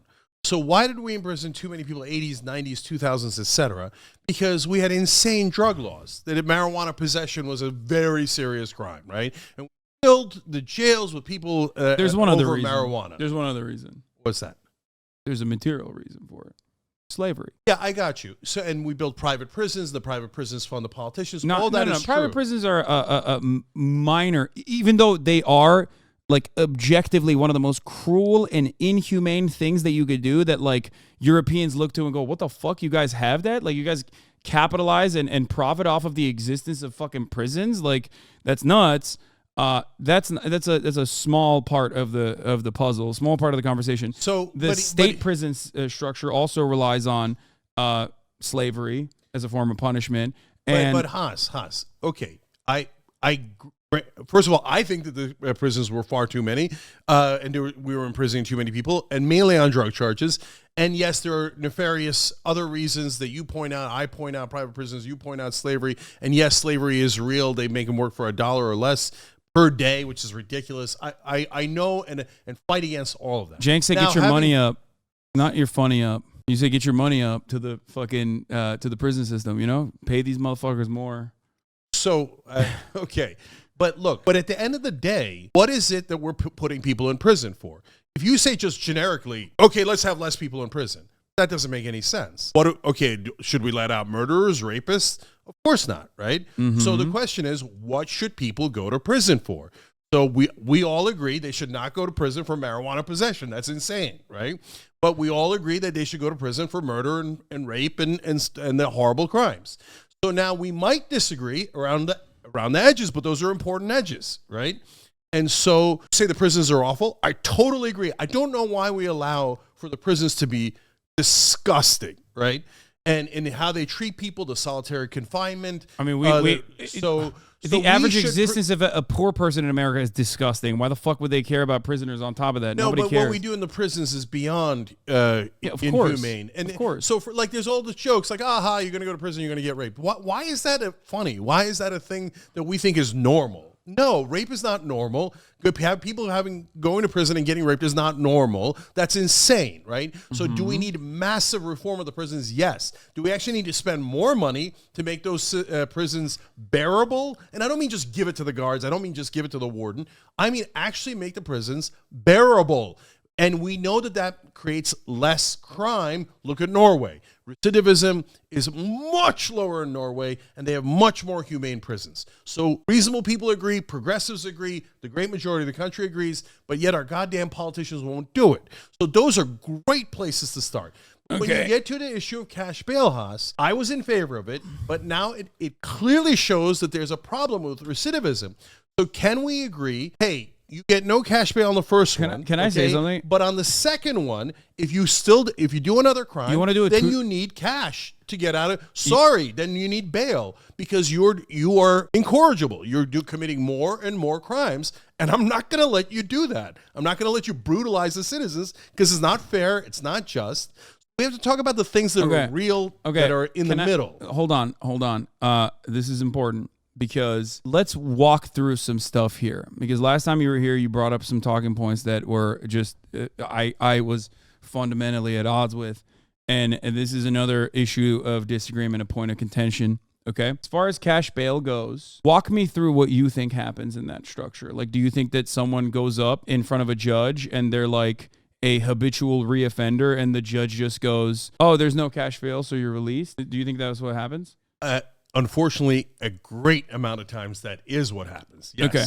No, it's not a great amount of times when that happens. It does certainly happen, though. I'm not going to say that it doesn't, but this is, in many respects, the classic Michael Dukakis moment where crime is a hot button issue and it invokes a lot of passion out of people. So anecdotes work really well in comparison to actual empirical evidence. The problem with cash bail is not that like people just keep stealing cars. You can give me 1,000 examples overall of being like, this guy's a carjacker and he got released immediately and he jacked another car, right? Ultimately, the data does not show these people are becoming repeat offenders. And what you are describing is an issue within the criminal justice system with a singular judge, or maybe some judges that fuck up every now and then. Because ultimately, if someone is a habitual reoffender, the job of the judge that you are bringing up is to say, no, dog, you're a poop guy. You're the guy. I'm sorry. You've smeared too much poop. Like, this is your second time doing this.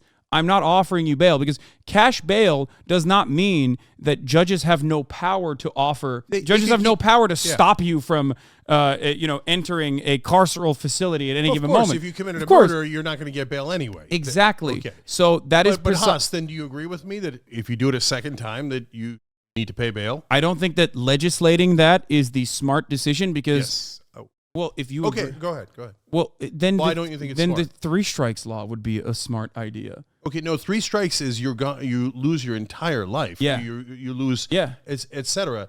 And so, no, there's a difference. Like there was a guy in Louisiana that was serving a life sentence for stealing a pair of hedge clippers, right? Okay, but that's a different issue. The principle than, behind hey, I'm letting you out to do another crime and another crime and another crime. The principle, I'm asking you, like, so would you? Is there? If it's not 2, is it 3? Is it 4? What you're describing is literally codifying that in that way is quite literally running into the same exact problem that feeds into the carceral state. Whereas, no, the problem there is judges should have discretion and they should apply that discretion appropriately, rather than saying they are no longer able to apply discretion whatsoever because the law does not permit you. Because I'm perfectly comfortable saying if someone does, especially if you go to 3 crimes, they got let out with no bail. No, sorry, brother. That's quite literally the principle. The law, you're describing the principle behind the 3 strikes law. Except for the fact that one is about bail, and you're going to get an actual court date where you will receive justice and you will receive a trial, which of course, etc. The other one is we take your liberty away for the rest of your life. Which of course brings us back. Difference. Which of course brings us back to the major reason as to why people are just kind of letting people go, and that is that Rikers is an insane place to even fucking exist. And no, a lot of those people are not getting their fucking day in court immediately because the courts are fucking backed up because we have an incredibly draconian criminal justice system. That's why you shouldn't commit 3 crimes in a row, because you don't want to go to Rikers. Okay, that's awesome that you said that, because you think that higher sentences or more aggressive ways of punishing crime is an adequate deterrent strategy when there is not a single piece of paper that you could point to throughout. You just gave that as a reason for deterrence. No, it doesn't work. No, brother, it doesn't work. It has never worked. No, hold on. So when a guy commits 3 crimes in a row, I'm not worried about deterrence. I'm worried about getting him the fuck off the street so he stops punching defenseless women in the face while they're trying to get to work, okay? So I'm going to take his ass off the street. You've committed enough goddamn crimes when we're going to put you away. And if you want to cry about it, well, sad day for you. I'm shocked. You shouldn't have punched a poor lady in the subway 3 freaking different times. I'm shocked that you do not see, on the one hand, you have sympathy for the other guy who was swept away under the same draconian rules when he got because that guy can't get out of prison for life. The other guy just has to go to trial and prove he didn't do it. Okay, so the guy that was suspected, because you don't have to actually do a crime to get thrown in Rikers, right? The guy that was suspected, yes, in a and situation, that does happen. In a situation where much more common occurrence is guys doing crimes over and over and over and over and over. Okay, no, that's not. Recidivism is like the number one problem. Recidivism, a tiny amount of criminals create a giant number of crimes. Wait. I know that. Recidivism doesn't happen specifically on the bail side, though. Recidivism is the sum total of all people who were incarcerated that get out of prison after serving their sentence, Cenk. There is a much larger number of people that are serving prison sentences and getting out and then engaging in crime again, rather than being apprehended for a moment, being detained, and then fucking going out and doing the crime again. That's not recidivism. So you're just talking past reality. You guys are going hold on. You guys are going into stores. Guys are harassing people on the streets, etc. And they're walking, brother. They're walking. And that's why they're coming back and doing it again and again and again. If you say that's not happening, you're arguing against reality. And that's exactly what I'm saying here.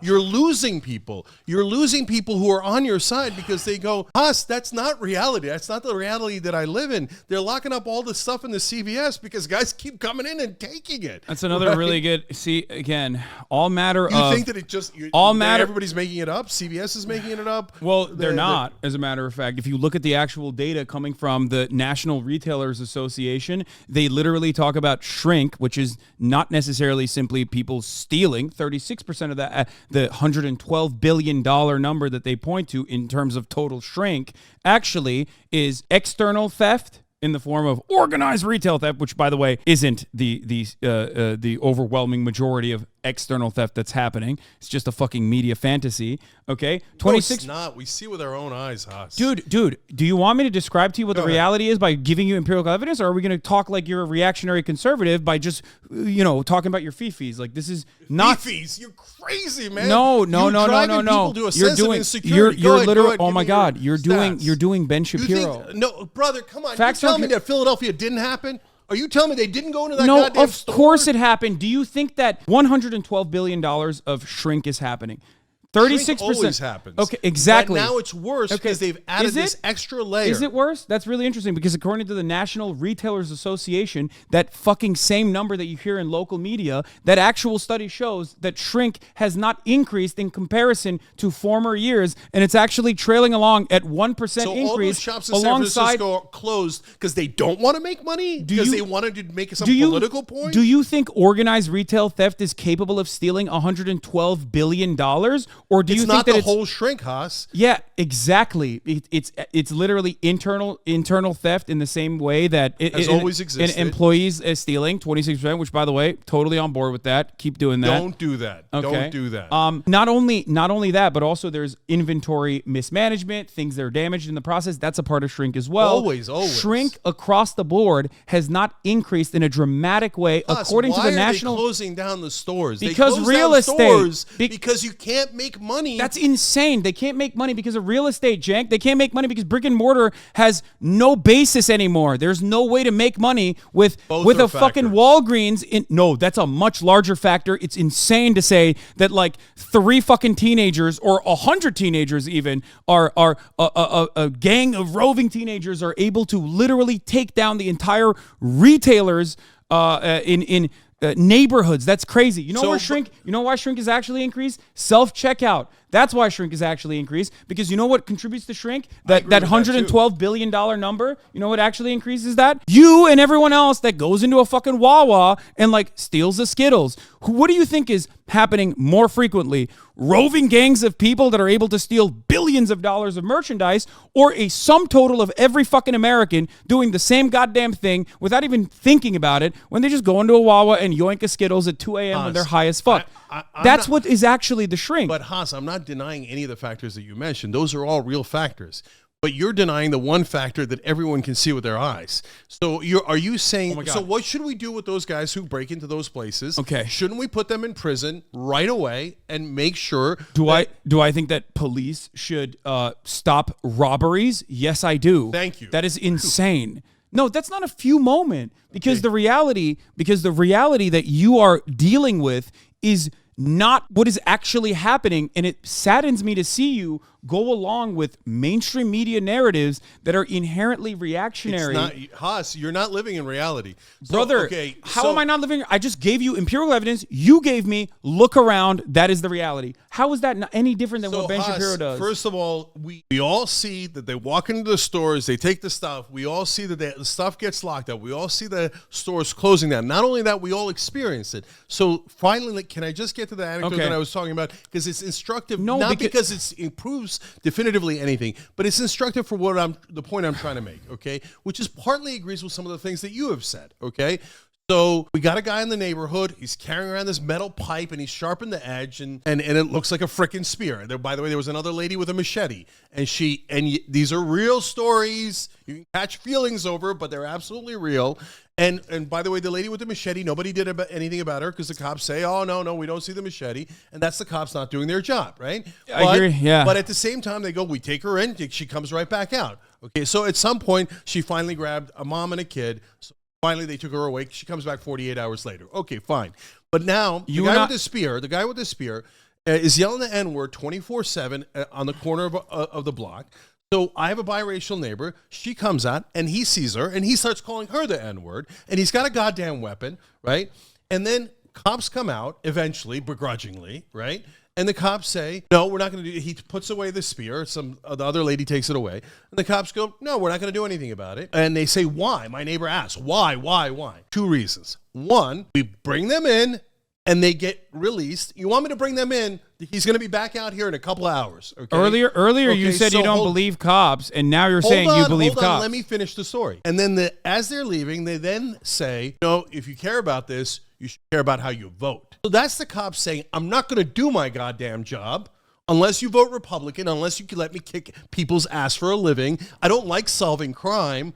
I like kicking ass, and when I have an overwhelming advantage," right? So is that real? Yes, it's real.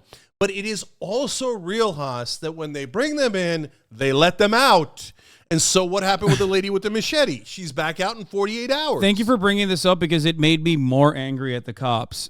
That's my point. Both things are true, Haas. Okay, cops aren't doing their jobs. And if I was in New York City police, if I was Bill de Blasio back in the day, I don't know if you remember, the cops turned their backs on him in some press conference when he was doing like a mild critique of cops or something. Yeah, I remember. They run the show over there, the Sergeant Benevolent Association. Yeah, you know what I would do? They dox his child. Yeah, you know what I would have done? I would have been like, "You're fired and you're fired. Go ahead and sue me." Okay? And police chief, you're fucking fired. And if you don't do your goddamn job, you're all going to get fired. Okay. Go ahead and sue me. Okay? Can we before so both are factors. Okay, can we get back to the major difference of agreement that we had, because like you were doing the anecdote thing while I was trying to show you something that is objectively true. One, Walgreens, when they closed down their shops in certain areas, they said it was crime. Crime was the reason. I at the time said that's fucking bullshit, and it didn't matter because everyone was doing the same thing that you're doing. Look around.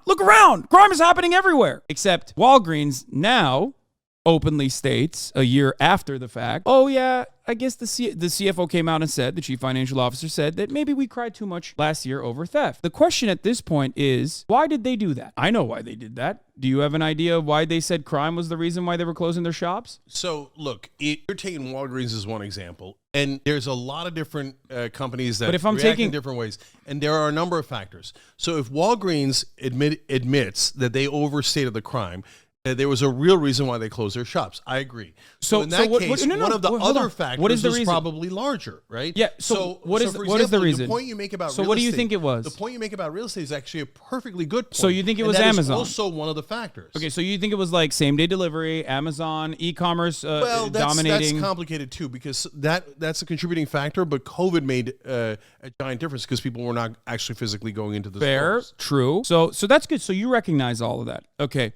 So if even one of these executives that was leading the fucking charge openly admits that they were lying a year prior, and the National Retailers Association that puts out those numbers on shrink is openly admitting that the increase in shrink is like actually perfectly in line with the increase in retail shopping and it's totally normal, then you as a smart person values empirical evidence over personal anecdotes should in that situation do what? So Haas, look, if you want next time I'll come with a book of statistics for you. But are you saying that in Portland that the good progressives in Portland were full of shit and they panicked and they got rid of their progressive legislators and got tougher on crime because it was just all a mirage and they bought into the mirage? No, Haas, you see the crime, you see the numbers going up in select cities. You see it sometimes affecting some retailers but not other retailers. And so it is a confluence of factors. But if you think that actual crime is not one of the factors, go ask the good people of Portland, go ask the good people of Seattle, who are all overwhelmingly progressive. And they're saying, we've had enough of this shit. Will you, for God's sake, when someone commits a crime, put them in goddamn jail? Okay. I don't know what to tell you because like you can come back with more statistics, which I think if you are a media person with a profound amount of influence, 5 billion views a month, like you said. No, a year. Or 5 billion views a year, you should probably have those statistics because those statistics should have been guiding your So you think the people in Portland and Seattle just totally got played? There was no crime. The I'm not saying situation wasn't out of control. I'm not saying that there is no crime. I've never said that there is no crime. Okay, but that it was overhyped. Crime they threw out their progressive legislators. Crime is because they were wrong. That's really interesting that you mentioned that because in San Francisco, Chesapeake was recalled, right? Right. Because he's like woke George Soros backed DA, and yet it's not like they got a handle on crime after that. Because it's about the laws. It's not about one individual. So that's why I'm focusing on too many misdemeanors that should be felonies, and we got to put a cap on no cash bail. I'm giving you very specific, reasonable amendments of what we need to do to have a fair prison system and a fair criminal justice system that does not over-imprison people and that does not under-imprison people, so that you protect everyone. And there's no come on, you can't say that there's a problem with under-imprisoning people in America, right? Well, these days, unfortunately, in some cities there are because of these laws that we passed. In some cities, what cities? Point to a single city where there's an under-imprisonment issue. For the last 3 to 5 years? Yes. Yeah. Yes. Portland, Seattle, San Francisco. Okay. San Francisco or in the California in its entirety, okay? Because San Francisco is like, what do you point to with San Francisco's under policing? Like the classic grand larceny restrictions have been limited, right? So why did it happen in the last year or so when that's been in place as a law for, 10 fucking years almost? That's because they started watching the local news and going, oh, we can do this and there's no consequences. Let's just all go steal shit. Okay. Because nobody's getting arrested. Okay, got it. But we already established that retail theft has not actually increased according to the Retail Association. So where is that happening? That is outside of the bounds of reason. So look, you're coming at, all right, Hus, you win. And next time I will come credible stats about crime because you're obsessed with proving that our eyes are lying to us and that the stats are perfectly lovely. There's no extra crime. There's no extra retail this is really theft. important. This is really important. We're all making it up. This is the same conversation. Cenk, this is the same conversation that I had in some respects with Andrew Tate. No, I'm serious. Anecdotes have a tendency to misguide us because, of course, when you see something happening right in front of your eyes, you have a tendency to think this is happening infinitely more frequently, which is why we rely on empirical evidence, right? They're letting people go. That's a fact. That's a fact. But one part of that... The lady has a machete. She's back on the corner in 48 hours. I understand You're denying people's reality, and you're driving them crazy, and you're making them go, I'm not going to vote for that person or anyone associated with that guy under penalty of law. I am not going to let my kids get kidnapped by a machete lady because Haas has some stats about Walgreens. You're mixing and matching two different things when we're talking about it. You're saying crime across the board, specifically in retail stores, is happening, and it's happening at levels that previously were unheard of or unseen. You're obsessed with the retail stores. I'm telling you that's one aspect of it. As far as the criminal mishandling of the personal situation that you're talking about, I'm right there with you. It is unimaginably cruel that police have this fucking stranglehold on the neck of Americans where they just go, sorry, I'm not going to do my fucking job. That requires swift justice in the sense that these cops that misbehave in this way, that get paid $300,000 a year with overtime pay that they fucking did, all to just sit around in a fucking parking lot and jerk off all day and look at their fucking laptops and drive around and drive over fucking red lights with their lights off every goddamn day for no fucking particular reason. Those pieces of shit need to learn to do their goddamn jobs. One of that is being factor. You're wrong. How is that not the most significant factor? Are they letting them go or are they not letting them go? They're letting them go and then telling you they're letting them go because, sorry, there's nothing we can do because these woke DAs are going to... letting them go, Haas. The prosecutors are letting them go. And then the cops are not doing their job. It's a double whammy, okay? So are you saying the prosecutors haven't changed anything about cash bail? Do you think haven't changed anything about misdemeanors versus felonies? Do you think, and that it's just magically Do happening? You think prosecutors are just like, we love that fucking... Do you think that in the United States of America, under this criminal justice system, okay, do you think that prosecutors are going, we love crime, let's fucking let these people go? So what is it about then? So when a law changes and a prosecutor says, hey, brother, this used to be a felony, but now it's a misdemeanor, out to nothing. And he's walking because I can't try all these cases. I can only try about 2% of these cases. Okay. So I have to do pleas. So when you call something a misdemeanor, I'm going to let that dude walk 9 out of 10 times. Okay. So all I'm saying, Haas, is a slight change where we go, those crimes should not be misdemeanors. They should be felonies. And we go one by one. And I bet you we get overwhelming agreement, right? And the other slight changes, hey, somebody commits a crime once, don't make them do a cash bail. That's not fair to poor people, middle class people, etc. But somebody does, in my opinion, 2, you can say 8, whatever the number is, and we could argue over the number. But if they do 2 crimes back to back, no, then you've got to stay in jail and you've got to pay bail. That's it. Okay, I don't agree with your solutions because the problem here is that, and the reason why I went back to retail theft is because it's the one that like everyone fucking constantly talks about, is that when you're talking about like violently threatening someone with a fucking weapon, okay, that's not a misdemeanor. Like in a lot of places it is. No, it's not. All right. Okay, in Los Angeles, is it okay. Threatening assault with a deadly weapon is a misdemeanor in Los Angeles? No. First of all, let's look it up. It's a felony.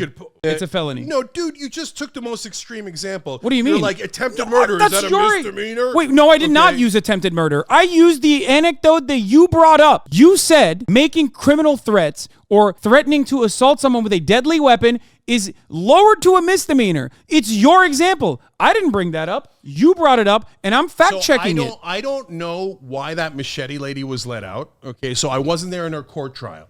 But in terms of tons of sexual assault here, petty, I just looked up like common misdemeanors, right? And we can get it, like we should do a real analysis of it, but some forms of assault and DUIs, on and on and on. No, I love that. We will get into that in a second. This is very important, and it deserves self-examination. This is an issue that happened in the real world in your life.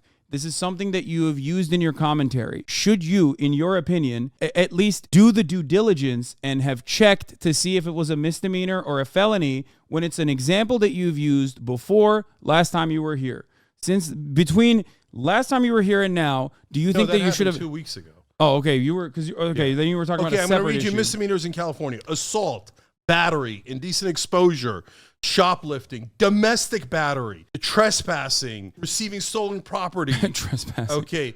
You laugh at trespassing. Here's another anecdote. I know you don't like anecdotes, but this is real people's lives. My neighbor comes down. What you just said right there, I agree with like 98% of it. Okay, so great. Can we end on agreement? Because we've done it for over 2 hours now. But the problem is you made this argument with like 11 different talking points that we had to go through piece by piece and examine and find out is not necessarily the way that you have presented it. Now, the reason why I'm bringing this up, and I think it's important, is specifically because this is dangerous thinking. Because once you are this impassioned about a particular subject, you start seeing information, especially in a mainstream media that is motivated by corporate goals, that correspond to your biases, and sometimes you don't examine them deeply. And that is a problem, and it's an infinitely larger problem when you are a 30-year progressive political commentator. That is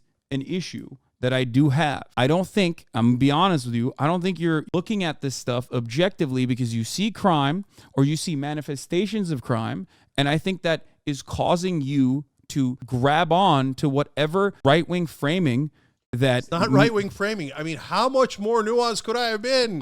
2 hours and 15 minutes of fucking nuance, and you call it right-wing framing. Because when we look at the nuance... All right, then I'll do likewise. Okay, you think crime's no big fucking deal. Hey, go, people of LA, fuck off and deal with it on your own. I'm not going to give you any cops. I'm not going to give you anything. And I'm going to say, oh, progressives are always right. Just decriminalize everything and crime for everyone. Okay, we can both do exaggerations if you like. Yeah, we could both do it. I don't think that I... So, you're saying it's all anecdotal. We've gone through how many stats? How many times have I shown national crime numbers have gone up and you've agreed? Okay, so we've gone over it and over it and over it. Huss, you're saying to the people of these communities that they're imagining it. They are not fucking imagining it. They're not imagining it. We're going back to the same issue that we had in the beginning of the conversation when we were talking about two ways of looking at the same data point. You can look at overall shrink without knowing what contributes to that, okay? Like the National Retail Association reveals shrink numbers year over year. Local media will look at that and go, $112 billion worth of merchandise have been stolen, and they will interlace that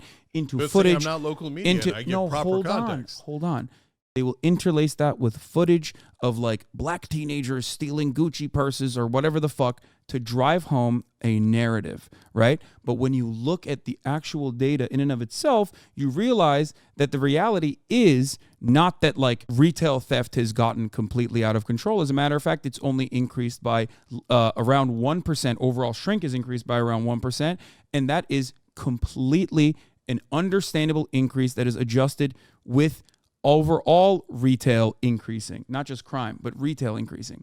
So when you see that, there's two ways to look at that. There's two ways to analyze that data. $112 billion, that's crazy. I already have seen the anecdotal, the emotional anecdotes that the media is showing me, and I see the $112 billion number, and I go, wow, that's fucking nuts.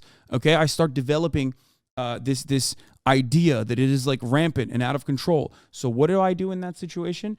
I show you the actual information in the way that is supposed to be presented in an objective manner. That is not me saying that you're doing this deliberately or by design. I'm saying that it would require a little bit additional. I think it would behoove you to look into it a little bit further when you see something about crime running rampant, instead of immediately going along and saying, no, I already feel this way. This information is presented to me and such, so I'm just going to go along with it and say it is run rampant. That's it. That's all I'm stating. I'm going to take your advice from earlier and say, hey, we disagree a little bit. God bless. All right. Well, is there anything else we want to talk about? I'm sorry. We spoke for 2 hours and 17 minutes. Brother, you're going to ask me if I'm running for president. Oh yeah, you're running for president. So what's going on? What's your goal here? Why are you running for president? Okay.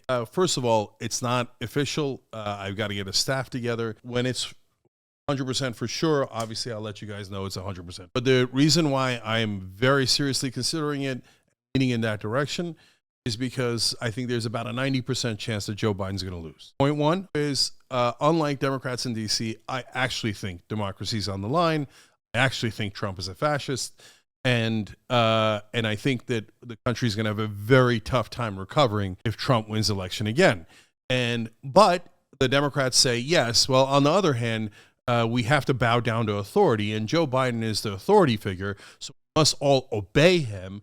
And if it means we lose our democracy, well, at least we weren't impolite to Joe Biden and Democratic leaders. So I agree with you. I think that Democrats have portrayed every single election as the most important election of our lifetimes, and in some respects, it is true. However, I do think that if that was the case, then the Democratic Party, or if they actually believed it, they wouldn't put up Joe Biden. They would not have put up Joe Biden last time around, especially when the deck of talent was significantly wider. Of course, you had Bernie Sanders, but even on the neoliberal side, even on the corporate Democrat side, you had way more talent, at least younger talent, that could have absolutely defeated Donald Trump. So now Joe's chances of losing are even larger, despite the fact that if it was, and I do firmly believe this, if it was anyone else, if it was like the same policies that Joe Biden has implemented, some of which I do agree with. I think like the federal agencies have done a pretty good job, NLRB specifically. But if he was a younger guy, if he was the old retail politician Joe, he would be winning by Reagan margins. Yeah, I think. So, but he's not. Yeah. So first off, on the most important election stuff, I'm on the record. I mean, and I've been doing this a long time. 1996, Bill Clinton versus Bob Dole. At every election, they say it's the most important election. And I said, no, this is the least important election of our lifetimes. Clinton and Dole's policies are nearly indistinguishable.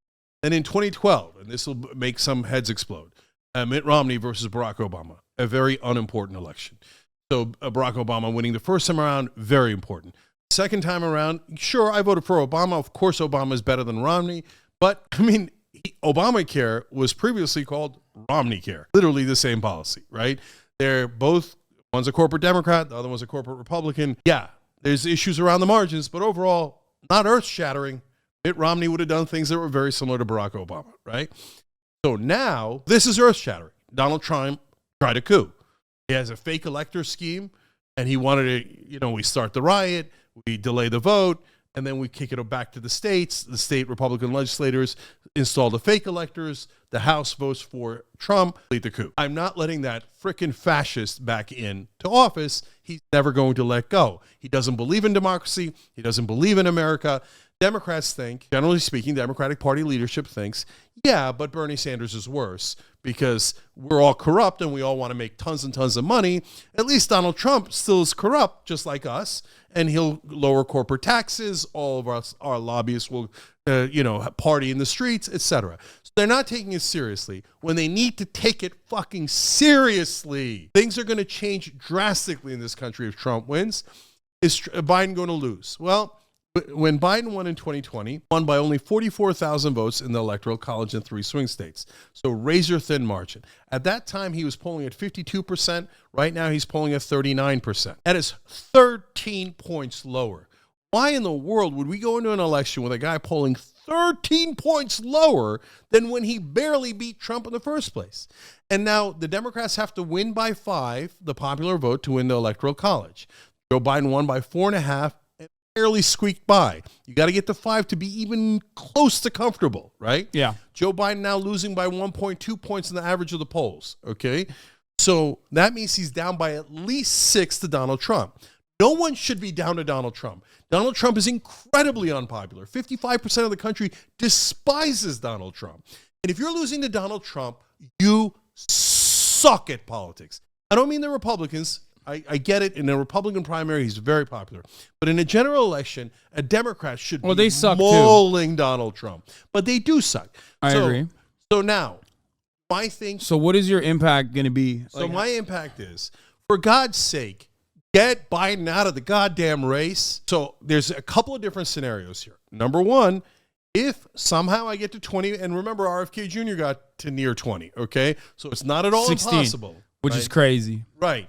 RFK Jr. is currently in the teens. Well, the speculation at the moment is that he will take more away from Donald Trump than he will He's going from independent, so he's not Joe in the Biden. Democratic Party anymore, so he's gone. But so but as an independent, he will play the role of a spoiler, not for the Democratic Party, but instead for the Republican Party is the speculation at the moment. Yeah, I'm with you, but that's not relevant to the Democratic primaries, okay. my point. So how are you going to get into the primaries? So if I get into the primaries and I get to about 20 points, everyone will panic. You recognize that? If I get to 25, it'll be a 5-alarm fire in DC. Okay, but how do you get into the primaries to begin with? Run. So I'm doing background work. You get on the ballots. So is it easy to get on the ballots? Well, actually, for 48 out of the 50 states, it's not overwhelming. You collect signatures. We have a lot of passion. Collecting signatures shouldn't be that big a deal. Money, we're going to be able to raise decent amount of money is my guess. So there are several different obstacles in my path for sure. It is nowhere near easy. It'll be incredibly difficult. But if the polling shows we want someone else, then Whitmer, Newsom, Pritzker, Shapiro, all those governors will come rushing in, okay? Now, if I beat those governors, fantastic. But the point is, it can't be Biden because Biden is almost certainly going to lose. And we can't lose this election. And Haas, they're not going to run because they bowed their heads to Joe Biden and the Democratic Party leadership. They think it's heresy to run against them. I'm saying it's heresy not to run. So why am I running instead of someone else? Because I literally tried to get every other person in the race. I asked all the progressives to run, they wouldn't run. I asked all the Democratic governors to run, they wouldn't run. So somebody's got to do something because we're going to hit that iceberg. So if we're going to hit the iceberg, okay, I will get so much abuse for running, it will be legendary, right? All the media will hate me or ignore me, right? And there'll be nothing but abuse. But I'm not just going to go quietly into that good night. So if no one else is running and nobody wants Joe Biden, I'm going to run and I'm going to force the issue. So best case scenario is you run and then the media hates you, which they will do that. You did it in fucking the California jungle primary, or not jungle primary, the jungle special election. That's when New York Times said you agree with David Duke and are a supporter of bestiality. So that's the best case scenario, is that the New York Times calls you a supporter of bestiality. The worst case scenario is they just don't talk about you and then you have the same approval rating or the same polling results as Marianne Williamson. So, Haas, what you're pointing out is the number one problem that progressives have, which is mainstream media hates us. And they have a massive corporate bias, status quo bias, and then they call, oh, that's objective position. The objective position is to be in favor of corporate rule. And so all the progressives are radicals and in favor of bestiality and whatever else that they're making up. And then what the New York Times did in that congressional race, let alone CNN, LA Times, etc., was basically mask off moment for them, where they're like, we're just going to make things up. We're just going to lie about this guy, right? Period. No subtlety, no nuance. Just going to lie after lie. So I'm perfectly aware of those things. But Haas, dynamic has changed to some degree. So for my book, before the presidential thing came out, I've already been on 20 shows or so, right? Those 20 shows didn't even exist 4 years ago, definitely 8 years ago, right? So now there's a whole different ecosystem where you can get your message out. Can you get your message out enough to get name recognition in 4 months to be able to beat Joe Biden? Not necessarily, but it's a fighter's chance. And the only thing we have left is a fighter's chance. So I will go on every show, no matter if the right wing, left wing, they disagree with me, they agree with me. I don't care. I'll go and I'll make the case. Look, the Democrats never deliver for you. And this, for sure, if I win, I'm going to do everything in the world to make sure we pass those progressive laws. And nothing's going to stand in my way, and I will break anything in my path to make sure that I do that. And everybody who knows me, whether they like me or they dislike me, they know I'm not full of shit, right? They know that I'm a fighter, and I'm going to go fight for those things. Like here, I'll give you the example I always give. Paid family leave, polls at 84%. Why isn't Joe Biden fighting for it? Why isn't any Democrat fighting for it? It polls at 74% among Republicans. The whole country wants paid family leave, and not a single goddamn politician will do it. So there is some chance that when I scream from the rooftops, and I'm good at that for God's sake, give moms 12 weeks off, but after they have a baby, that the whole country is going to say, oh, finally, there's another option. It's an incredible long shot, Haas. Everybody knows that, right?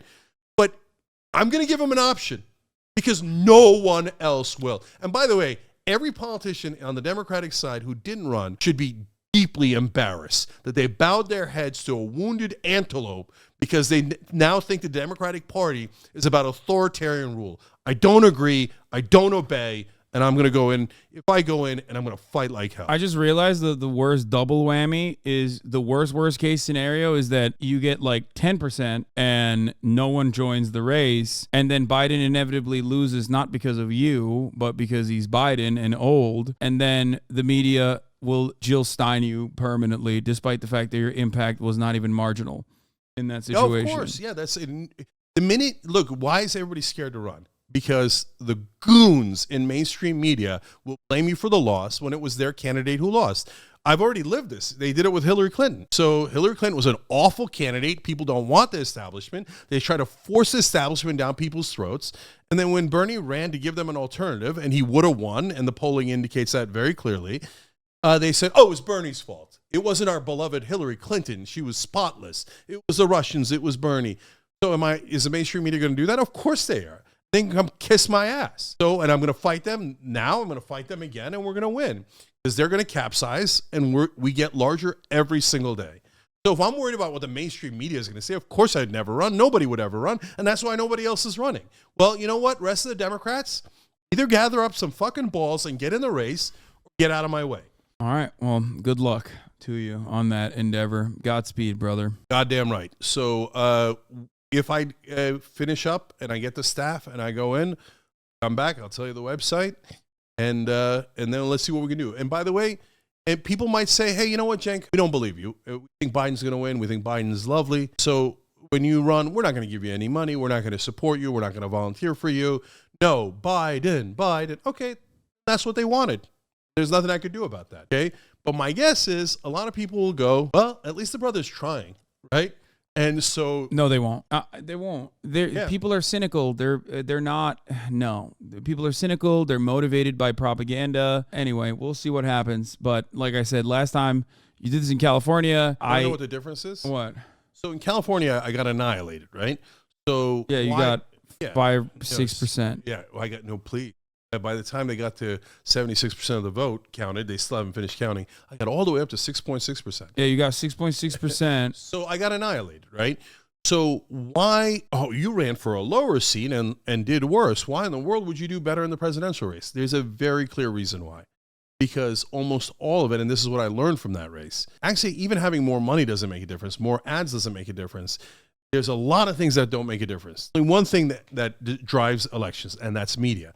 If you're running a local congressional race, corporate media will bury you. They'll write smear articles about you and never give the mic back to you. Then you have no chance of ever reaching the voters. So how are you're done. How are you going to stop that? But in national politics, in a presidential run, there's tons of media. Yeah, the media might be negative. Yes, the mainstream media might ignore you in the beginning, but there's tons of inevitable media that is going to want to know about that race. If that was the case, then Marianne Williamson would be trailing right now. So I love Marianne Williamson. I give her all the credit in the world. Her policies are infinitely better than Biden's, and I think she has a better chance of winning than Biden. Go ahead and have your head explode if you think that's the wrong statement. God bless, okay? And it's not Marianne's fault. We just have different personalities. I'm a steamroller. I'm an endless fighter. Marianne makes her points in perfectly cogent, wonderful, pleasant ways. And it sucks that it doesn't break through, but unfortunately it doesn't break through. And I can't express how much respect I have for Marianne Williamson, who had the courage to do it from day one. So at the end of the day, people go, hey, you know what, Cenk, you screamed from the rooftops, but then I found out Marianne, and she's better than you. Hey, great, wonderful. Anybody but Biden so we could win the freaking election. Okay. All right. Okay. How are you going to get over the natural-born citizen issue? Okay. By the way, that's the second reason why I'm running. The Biden issue and the winning this election, by far the most important. But guys, this bullshit that you guys have heard your whole lives, and I've heard it 2,000 times because I'm a naturalized citizen, that you have to be a natural-born citizen to run is just not true. George Romney did it. Yeah. He ran for president. For those of you who don't know, he was born in Mexico. Yep. Because his family wanted to do polygamy. Yeah. So they moved to Mexico. Sorry, go ahead. There's a bunch of things. John McCain was born in Panama. Ted Cruz was born in Canada. No, those are different because those are different. Yeah, those are different. Those are service members born on bases, stuff like that. Yeah, Ted Cruz actually is not different, but that's a whole different story, okay? But the bottom line is, Constitution, the part that we all learned in 8th grade civics class, oh, here's the requirements for being president. You got to be above a certain age. You forgot. You have to be born in America. You forgot one person. Barack Obama. He was born in Kenya. Okay. So, in case you don't know, kidding, okay? So, but what they don't tell you is that the Fifth Amendment amended that part. Now, is that my opinion? No. Definitive Law Review articles, University of Illinois, Chicago, explains there is no question that Fifth Amendment, 14th Amendment jurisprudence shows that it amended the earlier part of the Constitution, and naturalized citizens have 100% same rights as natural-born citizens. And there's a very specific case, Schneider versus Rusk. It is definitive. It says the Fifth Amendment amended the earlier part of the Constitution, and naturalized citizens cannot be discriminated against in any way, shape, or form and have the same exact rights. So you know how many naturalized citizens there are in this country? 25 million of them. It is a civil rights issue. So you're saying to 25 million Americans, you're not really American enough. You're not allowed to run for president. That's just not true. So if all I do is I run and we definitively settle this and 25 million Americans are liberated in a sense and become 100% American, which they clearly are, then that's a giant win. I'm not kidding when I say I feel like you get more media clout if you said Obama was a naturalized citizen born in Kenya. The media would definitely pay attention to you then. I know, but I'm not going to say things that aren't true. What's his middle name? Hussein. I rest my case. Said Hassan. What? Said I Hassan. don't know what you're talking about.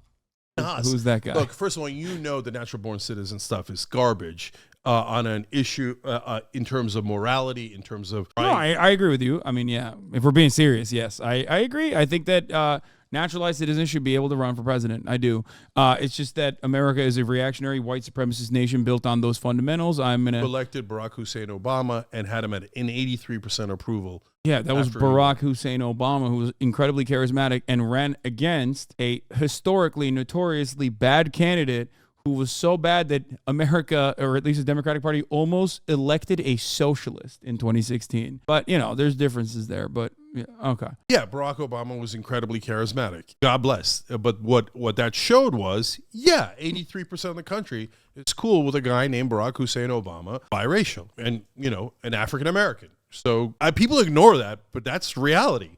So you know what people do ignore? The Duluth Dyson, Larry Sinclair, just sucking Barack Obama's dick. What am I going to do with this guy? I'm just saying, dude. That's who the people are actually ignoring. The truth about the matter. All right. In Gurney, Illinois, on that one fateful afternoon, Larold Sinclair, a man of many names. Okay, I'm done. Sorry, go on. No. Republicans make up crazy shit all the time. In my case, good news for them. They don't have to make it up. Here, I was not born in the country.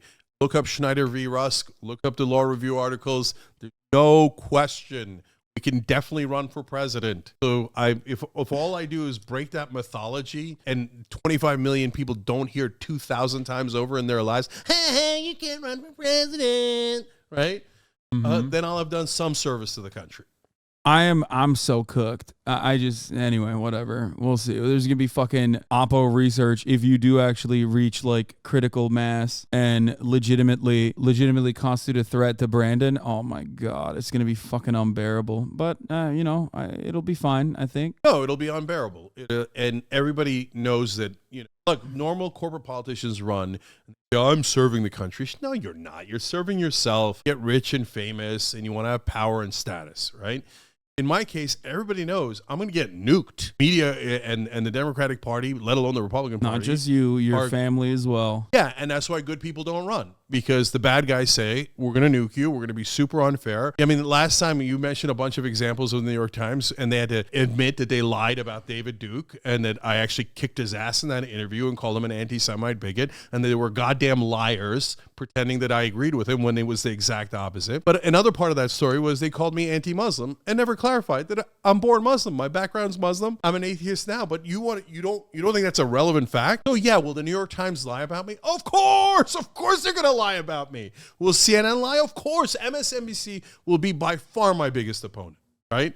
And I welcome that fight. I welcome their hatred. And I'm going to fight for people, and that's who I am. And so it is what it is, and I'm not going to stop.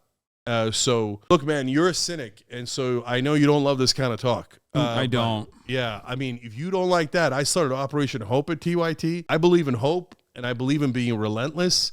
You're going to get knocked down 2,000 times. The trick is get the fuck back up. When you get back up enough times, eventually you win. All right. Good luck. Godspeed. Right. Godspeed, everybody. Let's do this. Cenk 2024. All right. Where can people find more information on your candidacy? Well, right now we don't even have a website because it hasn't started yet. So not yet. So I hope you'll see in whenever we're done, a couple of days, a week, whatever it is, Cenk 2024 somewhere, right? And Cenk Uygur, get it. So I wish I had a site for you, but I don't have it yet. Okay. By the way, but the staff is half put together already. All right, cool. All right, brother. Thank you, man. Thanks for having me on. Good Hopefully this was a conversation. productive conversation I think so. I think it'll. in some ways. Yeah. All right, man. Thank you. I'll see you guys.